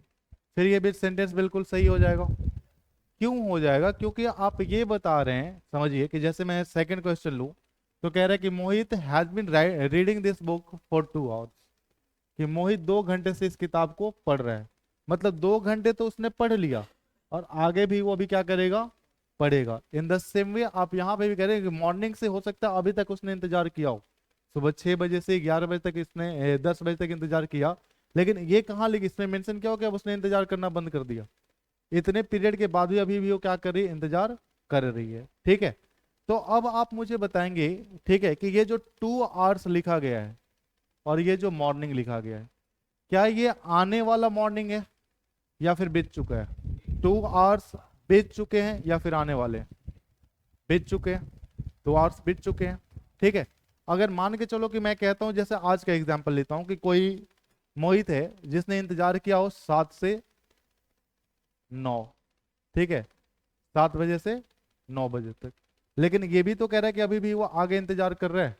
मतलब ये जो, अगर मैं अभी से अगर मैं बात करूं तो अभी मान के चलो कभी कितने बज गए हैं, अभी 10 बज गए, या फिर यहीं से कहूं तो क्या ये जो दोनों आवर्स हैं ये अभी से मुझे पास्ट जाने पे मिलेंगे या नहीं मिलेंगे? पास्ट ही जाने पे मिलेंगे ना, पीछे ही जाना पड़ेगा ना, समझना, नहीं तो फिर रटना पड़ जाएगा उस कॉन्सेप्ट को। ठीक है, तो अगर मैं 7 से 9 कह रहा हूं कि उसने 2 घंटे तक किताब पढ़े पढ़ा है, तो मैं ये जो कह रहा हूँ कि 7 से 9 अगर उसने पढ़ा है तो अभी से मैं पीछे जाऊंगा तभी तो ये मुझे ड्यूरेशन मिलेगा। तो क्या ये पास्ट का टाइम है या नहीं है? और ये जो 7 से 9 बीत गया, क्या ये 7 से 9 फिर से आएगा? नहीं आएगा ना। तो क्या ये पास्ट का स्पेसिफिक टाइम है या नहीं है? मुझे बताएं आप। पास्ट का स्पेसिफिक टाइम ये है या नहीं है ना? इन द सेम वे क्या ये जो मॉर्निंग है, ये जो बीत चुका है, क्या ये मॉर्निंग फिर से आएगा? नहीं आएगा ना। और नहीं आएगा तो क्या ये भी पास्ट का स्पेसिफिक टाइम बता रहा है या नहीं बता रहा है? बता रहा है ना। समझना इस चीज को, क्या बता रहा है नहीं बता रहा है? बता रहा है। लेकिन आप यहाँ पे पास्ट का स्पेसिफिक टाइम बताने के लिए पास्ट इंडेफिनिट इस्तेमाल करना था, आप पास्ट इंडेफिनिट क्यों नहीं इस्तेमाल कर पा रहे? क्योंकि ये होल सेंटेंस नहीं है, ये सेंटेंस नहीं है। अगर ये सेंटेंस होता तो ये कौन से टेंस में आता? पास्ट इंडेफिनिट में आता। समझ पा रहे हो मेरी बातें? अगर ये होल सेंटेंस होता तो ये कौन से टेंस में आता? पास्ट इंडेफिनिट में आता। लेकिन ये पास्ट इंडेफिनिट में नहीं आने की वजह क्या है? क्योंकि ये होल सेंटेंस नहीं है। समझ पा रहे हो? अब इसी से आपको यहाँ पे रिलेट करना है कि जो क्वेश्चन लिखा गया कि she is working here since she had graduated, वह यहाँ काम कर रही है जब से वो ग्रेजुएट हुई है। तो क्या ग्रेजुएट अभी हुई है, पहले हुई है? मान के चलो कि उसका ग्रेजुएशन हुआ 2022 में, तो 2022 से 2023 तक तो उसने काम किया। ठीक है, अभी मान के चलो अक्टूबर चल रहा है, तो अक्टूबर 2023 तक तो उसने किया।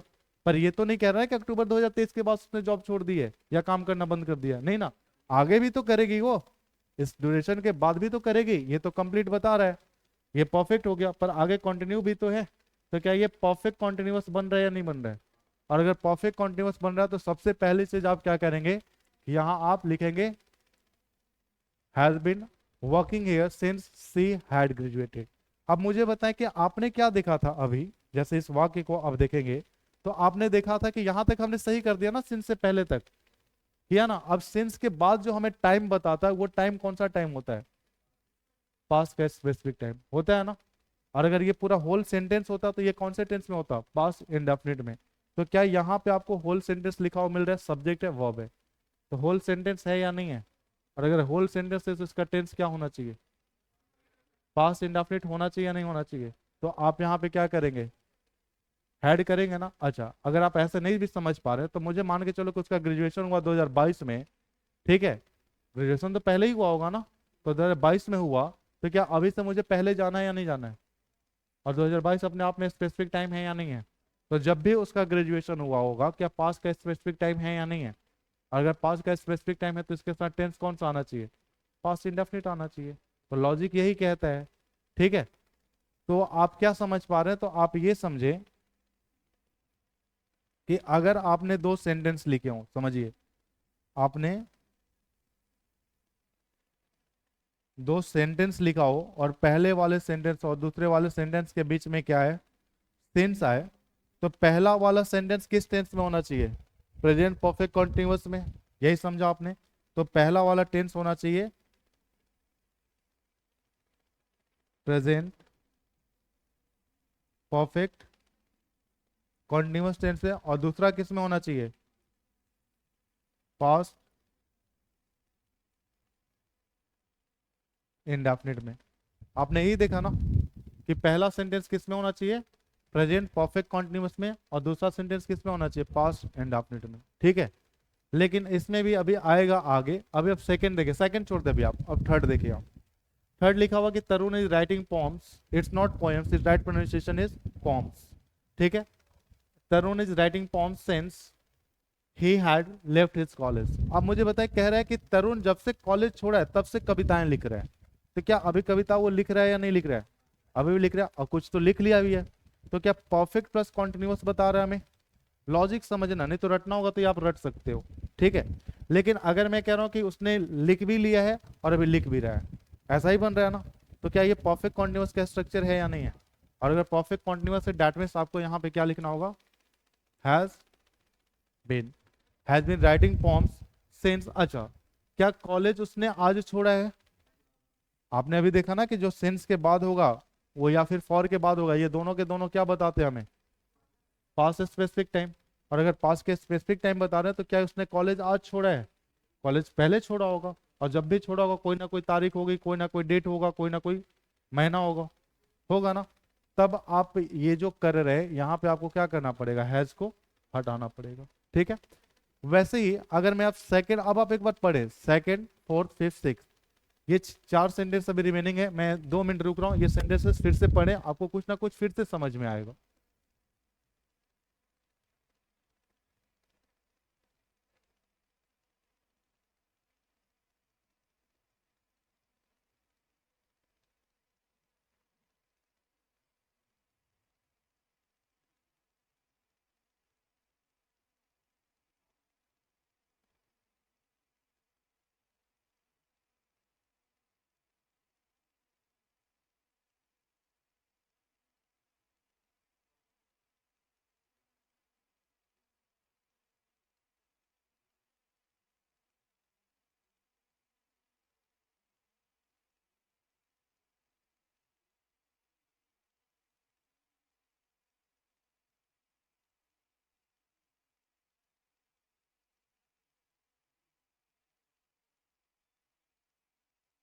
पढ़ रहे हो या बातें कर रहे हो?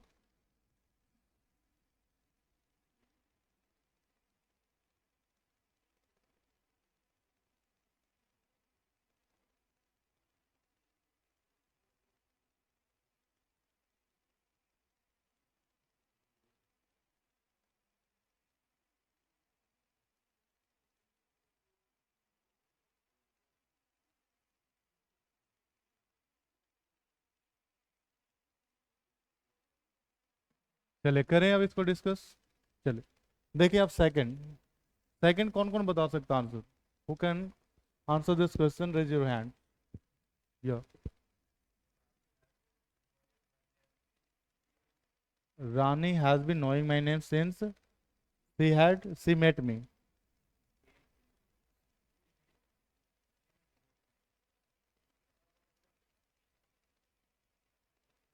और कोई? राजीव हैज, बताओ मुस्कान देखी भी तो गलत देखी हैं, बताओ समझो। देखो अभी मैंने आपको बताया था, जब मैं शुरुआत में स्टार्ट किया था, जब रिवीजन लगवा रहा था उस टाइम ही मैंने बताया था, अगर आपको याद हो तो ये चीजें। क्या आपने नो को स्टेटिव वर्ब कहा था? और नो को जब स्टेटिव वर्ब कहा है तो क्या नो का इस्तेमाल हम कॉन्टिन्यूअस में कर सकते हैं? क्या परफेक्ट कॉन्टिन्यूअस में कर सकते हैं? तो हैज बीन नोइंग कैसे लगा रहे हो? क्या हैज बीन नोइंग कहा जाएगा? अभी भाई आपने गलत किया था ना, हैज बीन नोइंग गलत किया था या नहीं किया था? तो हैज बीन नोइंग लिखना तो नॉनसेंस है। या तो आपको इंडेफिनिट लिखना चाहिए या फिर परफेक्ट लिखना चाहिए। इंडेफिनिट या फिर परफेक्ट ही आएगा ना, है? तब देखो, अब समझो। हाँ, अब देखो समझो कि ये जो नोइंग लिखा गया है इसका मतलब है कि अब आपकी मजबूरी हो गई कि आप परफेक्ट कॉन्टिन्यूअस नहीं लगा सकते। परफेक्ट कॉन्टिन्यूअस क्यों नहीं लगा सकते? क्योंकि इसमें कोई एक्शन नहीं हो रहा है। और जब एक्शन नहीं हो रहा है तो आप परफेक्ट कॉन्टिन्यूअस नहीं लगा सकते, लेकिन परफेक्ट तो लगा सकते हैं ना। तब आपको यहाँ पे क्या लगाना पड़ेगा?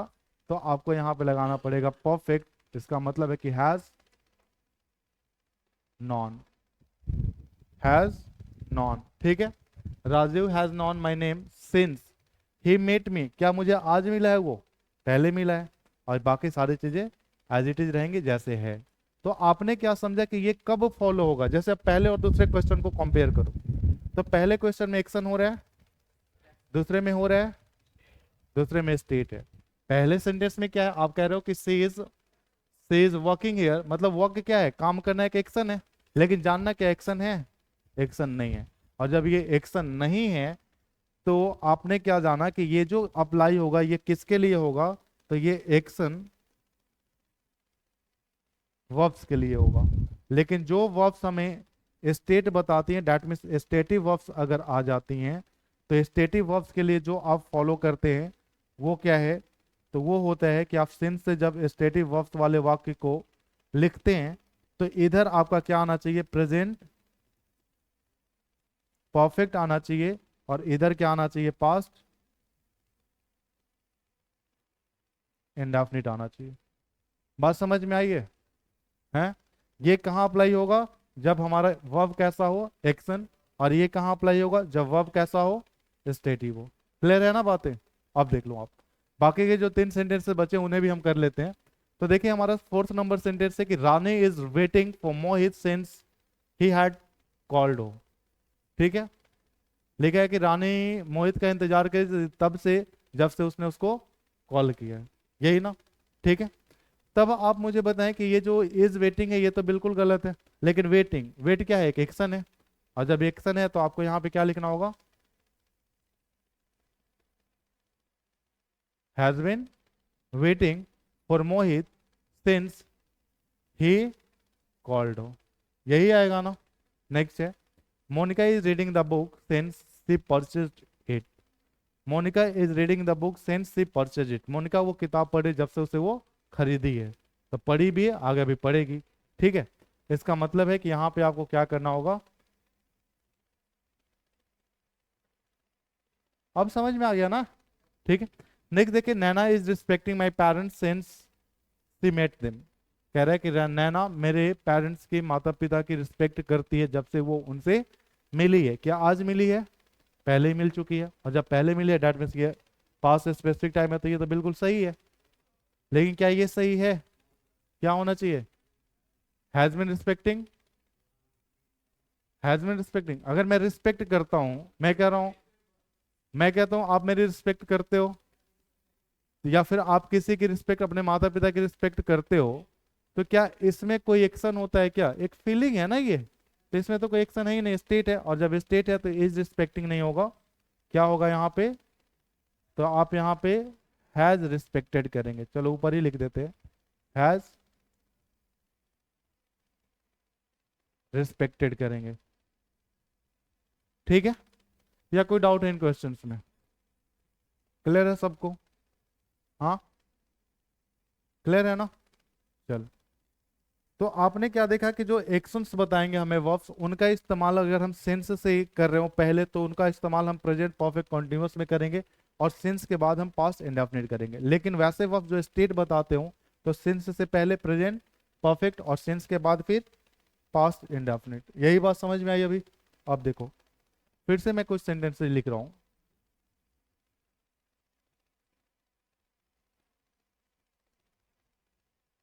जैसे देखे, फर्स्ट सेंटेंस हमने लिखा।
She is living in this society since she has migrated you.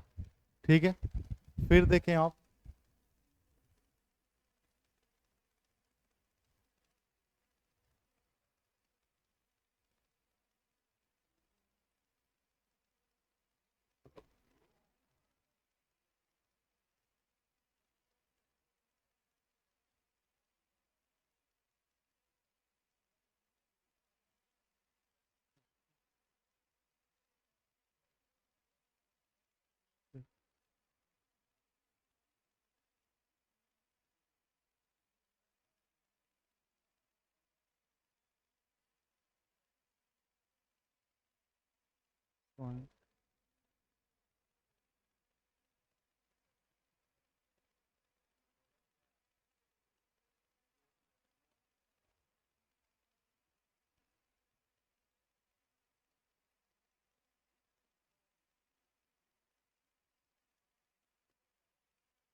क्यों बातें कर रहे हो? देखो इधर,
ये 5 सेंटेंसेस लिखे गए, इन्हें पढ़े आप।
हो गए सारे क्वेश्चंस, बन गए। कौन आंसर करता है फर्स्ट और सेकंड को, बताएं। रेज योर हैंड जो दोनों करेंगे। पढ़ें जल्दी से आप। और आपको उससे अब खुद से बनना चाहिए क्वेश्चंस। ऐसा नहीं कि सारे क्वेश्चंस आपसे सॉल्व भी कराए जाए।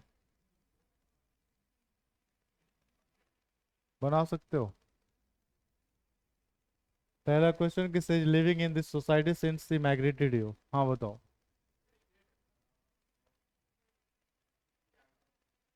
पहला क्या है, स्टेट है। रहना स्टेट होता है।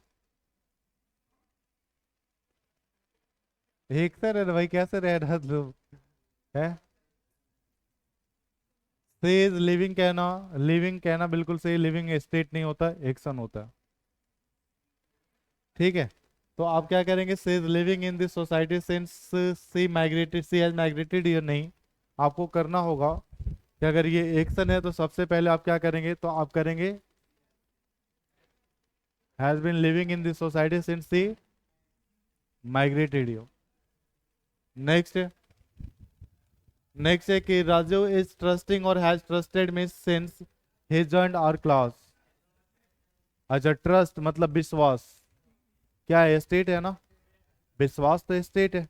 और अगर विश्वास स्टेट है तो क्या करना होगा हमें, स्टेटिव वाले लगाना होगा। स्टेटिव मतलब प्रेजेंट परफेक्ट में लिखना है, और अगर प्रेजेंट परफेक्ट में लिखना है तो हम क्या करेंगे, हैज ट्रस्टेड। और ये बिल्कुल आगे तो सही है ना, समझ गए। तो हैज ट्रस्टेड यहां से चूज करना। तो नेक्स्ट है, Sheetal did not pay the installment since she did not receive the money order. लिखा Sheetal did not pay the installment since she did not receive the money order. क्या एरर है इसमें।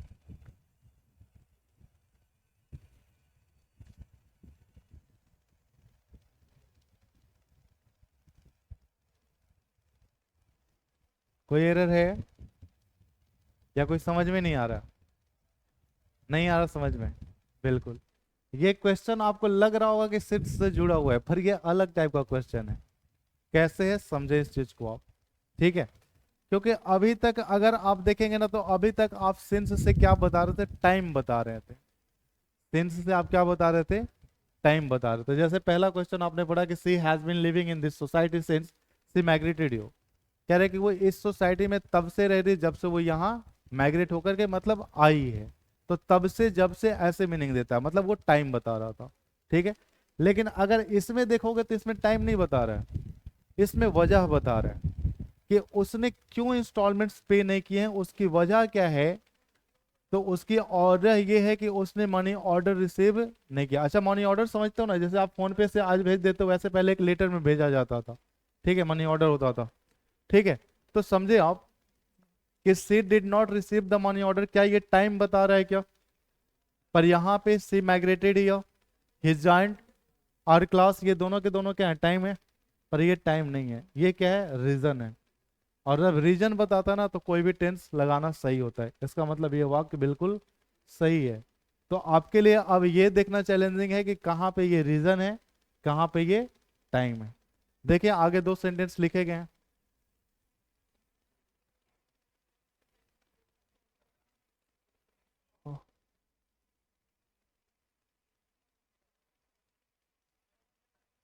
हाँ, पहले में टाइम है और दूसरे में रीजन है। अब समझ में आ गई भाई। तो आपने क्या समझा था, अब यहां से तीन बनेंगे क्या? तो आपने समझा था कि जो एक्शन बताएं, समझना, आपने क्या समझा? आपने समझा था, ये दिख रहा है ना, कि जो एक्शन वर्ब्स होंगी, पहला, सेकंड आपने देखा था स्टेटिव, यही ना? तो पहला आपने देखा था कि जब हम सिंस से जोड़ रहे थे इन दोनों वाक्य को, और जब ये बता रहा था एक्शन वर्ब, तो इधर हम लिख रहे थे प्रेजेंट परफेक्ट कॉन्टिन्यूअस, और इधर लिख रहे थे हम पास्ट इंडेफिनिट। और जब स्टेटिव वर्ब्स बता रहे थे तो इधर हम लिख रहे थे प्रेजेंट परफेक्ट, और इधर हम क्या लिख रहे थे, पास्ट इंडेफिनिट। लेकिन ये दोनों के दोनों क्या बता रहे थे, तो ये दोनों के दोनों हमें टाइम बता रहे थे। क्या बता रहे थे? टाइम बता रहे थे। समझना बहुत इंपॉर्टेंट है। ये दोनों के दोनों स्ट्रक्चर क्या बता रहे थे, टाइम बता रहे थे। लेकिन एक तीसरा बनता है कि अगर आपने दो सेंटेंस के बीच में सेंस लिखा हो और ये टाइम नहीं बताए, ये क्या बताए, ये बताए रीजन, ये वजह बताए। तो जब रीजन बताएगा तो हम क्या करते हैं, तो कोई भी टेंस इस्तेमाल करते हैं। इधर कोई भी टेंस आ सकता है, एनी टेंस, और इधर भी कोई भी टेंस आ सकता है। समझ गए? बात समझ में आई कि दोनों में क्या डिफरेंस है? ये नहीं कि जब सेंस दे के बस इसी को फॉलो करते जा रहे हो। तो ये कब फॉलो होगा, जब सेंस टाइम बताएगा, और जब रीजन बताएगा तो ये फॉलो होगा। ठीक है? अब देख लें आप, तो यहाँ पे ये सेंस क्या बता रहा है, टाइम बता रहा है। यहाँ पे भी ये सेंस क्या बता रहा है, यहाँ पे ये सेंस क्या बता रहा है, सॉरी यहाँ पे रीजन बता रहा है। ओ, ये कैसे हटेगा भाई? ठीक है, तो ये हमें यहाँ पे रीजन बता रहा है, यहाँ पे ये सेंस क्या बता रहा है, टाइम बता रहा है। यहाँ पे ये सेंस क्या बता रहा है, रीजन बता रहा है। बता रहा है ना, सब बातें समझ में आ रही हैं? देखिए, तो अगर टाइम बता रहा है तो हमें टाइम वाला फॉलो करना होगा। तो देखिए लिखा हुआ है कि से काजल इज सर्विंग, सर्विंग मतलब सेवा करना, सेवा करना मतलब एक्शन है। और अगर एक्शन है तो यहाँ पे हमें क्या करना होगा, has been serving the guest since they had come होगा क्या, क्या होगा, केम, यही होगा, सिंस दे केम। लेकिन नेक्स्ट सेंटेंस बता, लिखा हुआ Raunak will not attend the class since, Raunak लड़का होता है ना भाई, लड़की भी रौनक होती है, पर मेरे घर में तो लड़के का नाम है। Raunak will not Raunak will not attend the class since he is ill. ठीक है? अब देखो, अगर आपको नहीं समझ में आ रहा हो कि रीजन है या नहीं है, तो जहां भी आपको नहीं समझ में आप देखेंगे कि ये हमें क्या बिकॉज का आंसर कर रहा है क्या।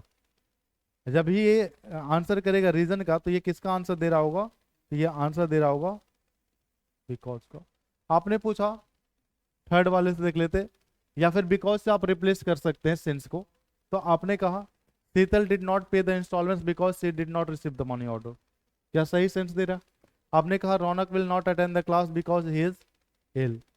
क्या है या नहीं है सेंसफुल? तो जहां पे भी ये रीजन बताएगा, ये किसको रिप्लेस करेगा, बिकॉज को।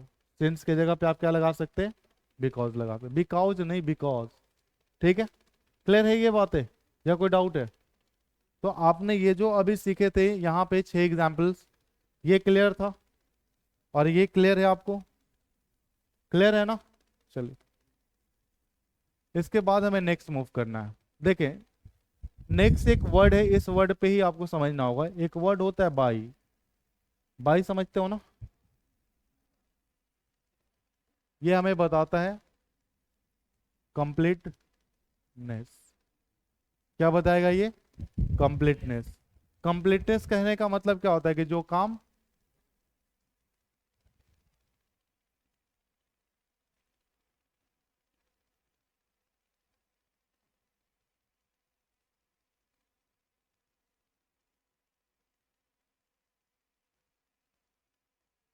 कंप्लीटनेस बताएगा। ठीक है?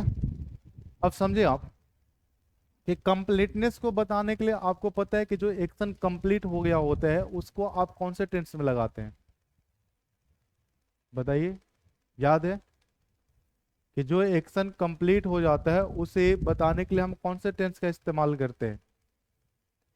परफेक्ट का। किसका इस्तेमाल करते हैं? परफेक्ट का। और जब परफेक्ट का करते हैं इसका मतलब है कि बाई का इस्तेमाल कहाँ होना चाहिए? अगर ये कंप्लीटनेस बता रहा है तो बाई का इस्तेमाल हम परफेक्ट में करेंगे। लेकिन वो कौन सा परफेक्ट होगा? परफेक्ट भी तीन होते हैं, प्रेजेंट, पास्ट और फ्यूचर। तो अब ये कौन सा आएगा? ये प्रेजेंट में आए, पास्ट में आए या फिर फ्यूचर में आए, लेकिन जब भी आएगा ये बाई कहाँ आएगा? परफेक्ट में ही आएगा। ठीक है, जैसे देखे समझे आप। जैसे कुछ वाक्य लिखते हैं हम। फर्स्ट मैंने लिखा रोहिणी डैश,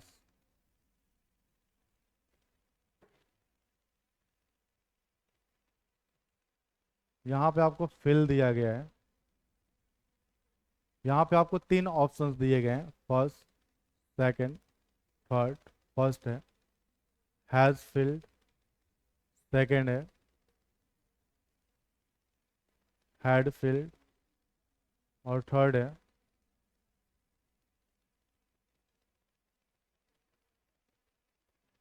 ठीक है, मतलब अगर आप देखेंगे तो तीनों ऑप्शंस दे दिए गए। प्रेजेंट परफेक्ट भी है, पास्ट परफेक्ट भी है, और फ्यूचर परफेक्ट भी है ना? तीनों है। अब आपको देखना है कि कहाँ पे ये कब इस्तेमाल होंगे, कहाँ पे ये कब इस्तेमाल होंगे। तो देखिए आप, अब इधर से मैं वाक्य लिखना शुरू करता हूं। जैसे मैंने पहला वाक्य लिखा, बाई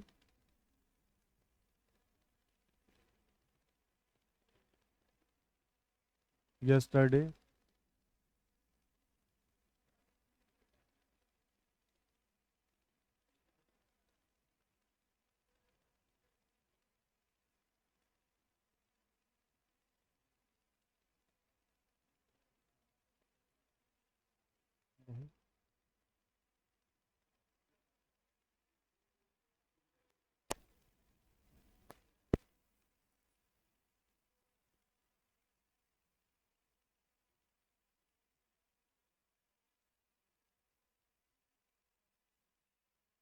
अच्छा, अगर जिसको नहीं समझ में आ रहा तो ये जितने मैं लिख रहा हूँ उतने ये सेंटेंस बन रहे हैं। पहला सेंटेंस क्या बना कि रोहिणी डैश फिल। अच्छा, द फॉर्म तो लिखा ही नहीं यार, एक चीज छूट गई। रुक जाओ, कोई नहीं।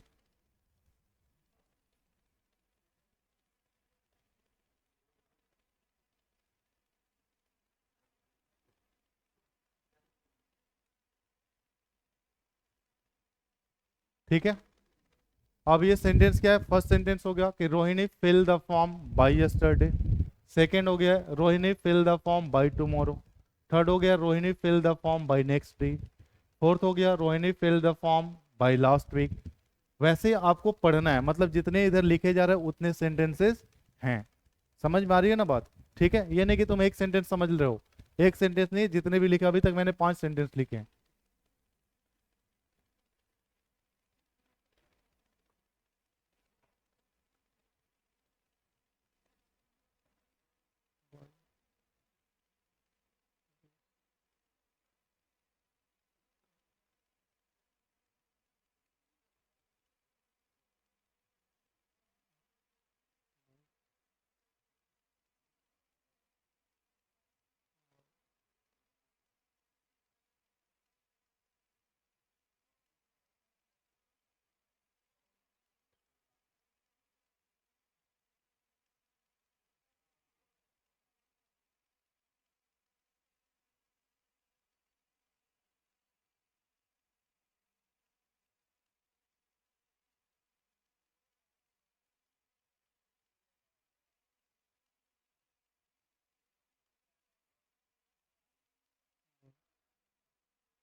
ठीक है, ये 10 सेंटेंस लिखे गए हैं। इन 10 सेंटेंसेस को आप एक बार रीड आउट करें।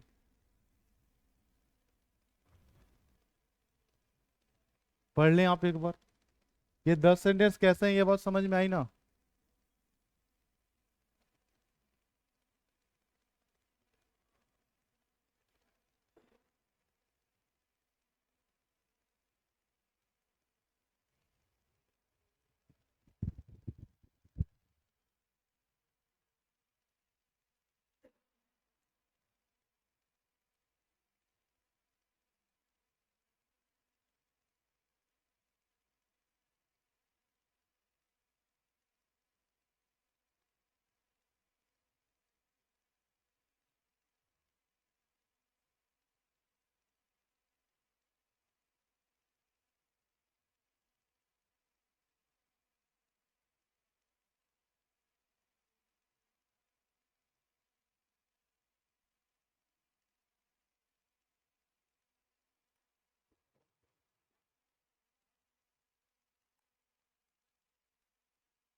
देख लिए,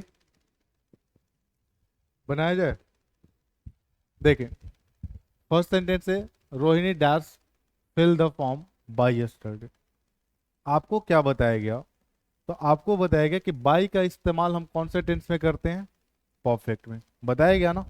वो परफेक्ट कोई भी हो सकता है, प्रेजेंट का हो सकता है, पास्ट का हो सकता है, फ्यूचर का हो सकता है, किसी का भी परफेक्ट हो सकता है। अब देखिए, समझे आप कि ये जो बाई है, आपने क्या देखा? बाई हमें बताता है परफेक्ट, ठीक है। और यस्टरडे क्या बताता है? पास्ट बताता है या नहीं बताता? तो क्या ये दोनों मिलकर के पास्ट परफेक्ट हो रहे हैं या नहीं हो रहे? हो रहे हैं ना। इसका मतलब है कि फर्स्ट ऑप्शन किसके साथ जाना चाहिए? अच्छा, मैंने फर्स्ट ही लिख दिया और यहाँ भी ABCD लिख दिया। यहाँ ऐसा करो कि 1 2 3 4 लिख लो।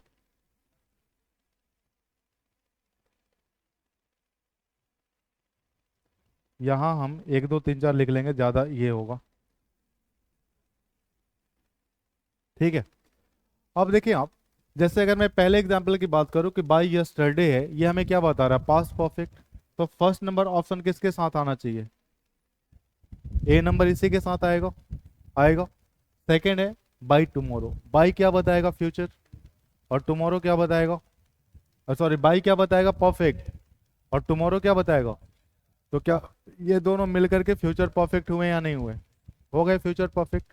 और जब ये दोनों मिलकर के फ्यूचर परफेक्ट हो गए, तो कौन सा ऑप्शन आना चाहिए इसके साथ? बी। बी आना चाहिए थर्ड के साथ। समझ में आ रहा है ना? है भाई? आ रहा है समझ में? देखो, इसके बाद third, by next day. By next day, by क्या बता रहा है? फ्यूचर। और नेक्स्ट डे, सॉरी, बाई बता रहा है परफेक्ट, और नेक्स्ट डे फ्यूचर। तो ये भी हमारा AC के साथ आएगा। नेक्स्ट है by last week. By last week मतलब बाई परफेक्ट और last week past, past perfect, that means इसके साथ। नेक्स्ट है बाई नाउ। बाई नाउ मतलब जस्ट। बाई मतलब परफेक्ट और नाउ मतलब तुरंत। तो क्या बता रहा है? Present perfect. तो इस, ठीक है। नेक्स्ट है बाई कमिंग डेज। बाई मतलब परफेक्ट और कमिंग डेज मतलब आने वाला दिन। तो फ्यूचर हुआ ना। तो फ्यूचर परफेक्ट मतलब F नंबर यहाँ पे। नेक्स्ट है बाई दिस टाइम मतलब करंट टाइम, अभी, ठीक है। तब आप, नेक्स्ट है by past month. By past month, past मतलब क्या? जो बीत चुका है। और बाई मतलब क्या? परफेक्ट मतलब पास्ट परफेक्ट, मतलब कि कौन सा? आई है, आज। आई देख लो आप। बाई फॉलोइंग डेज, फॉलोइंग मतलब आने वाले दिन, ठीक है। इसका मतलब है कि ये भी किस में आएगा?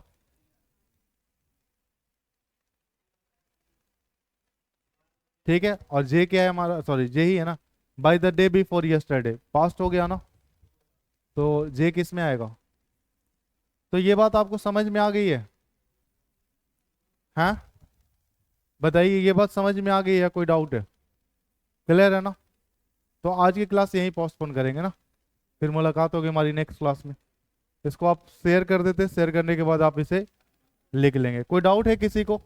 मेनली देखो आज हमने बहुत सारी चीज़ें पढ़ी भी हैं, और ये सारी चीज़ें मैंने आपको, अच्छा ये यहाँ आगे बढ़ते चला गया, मैंने ये स्लाइड पीछे ऐड कर लिया था ना। हम्म,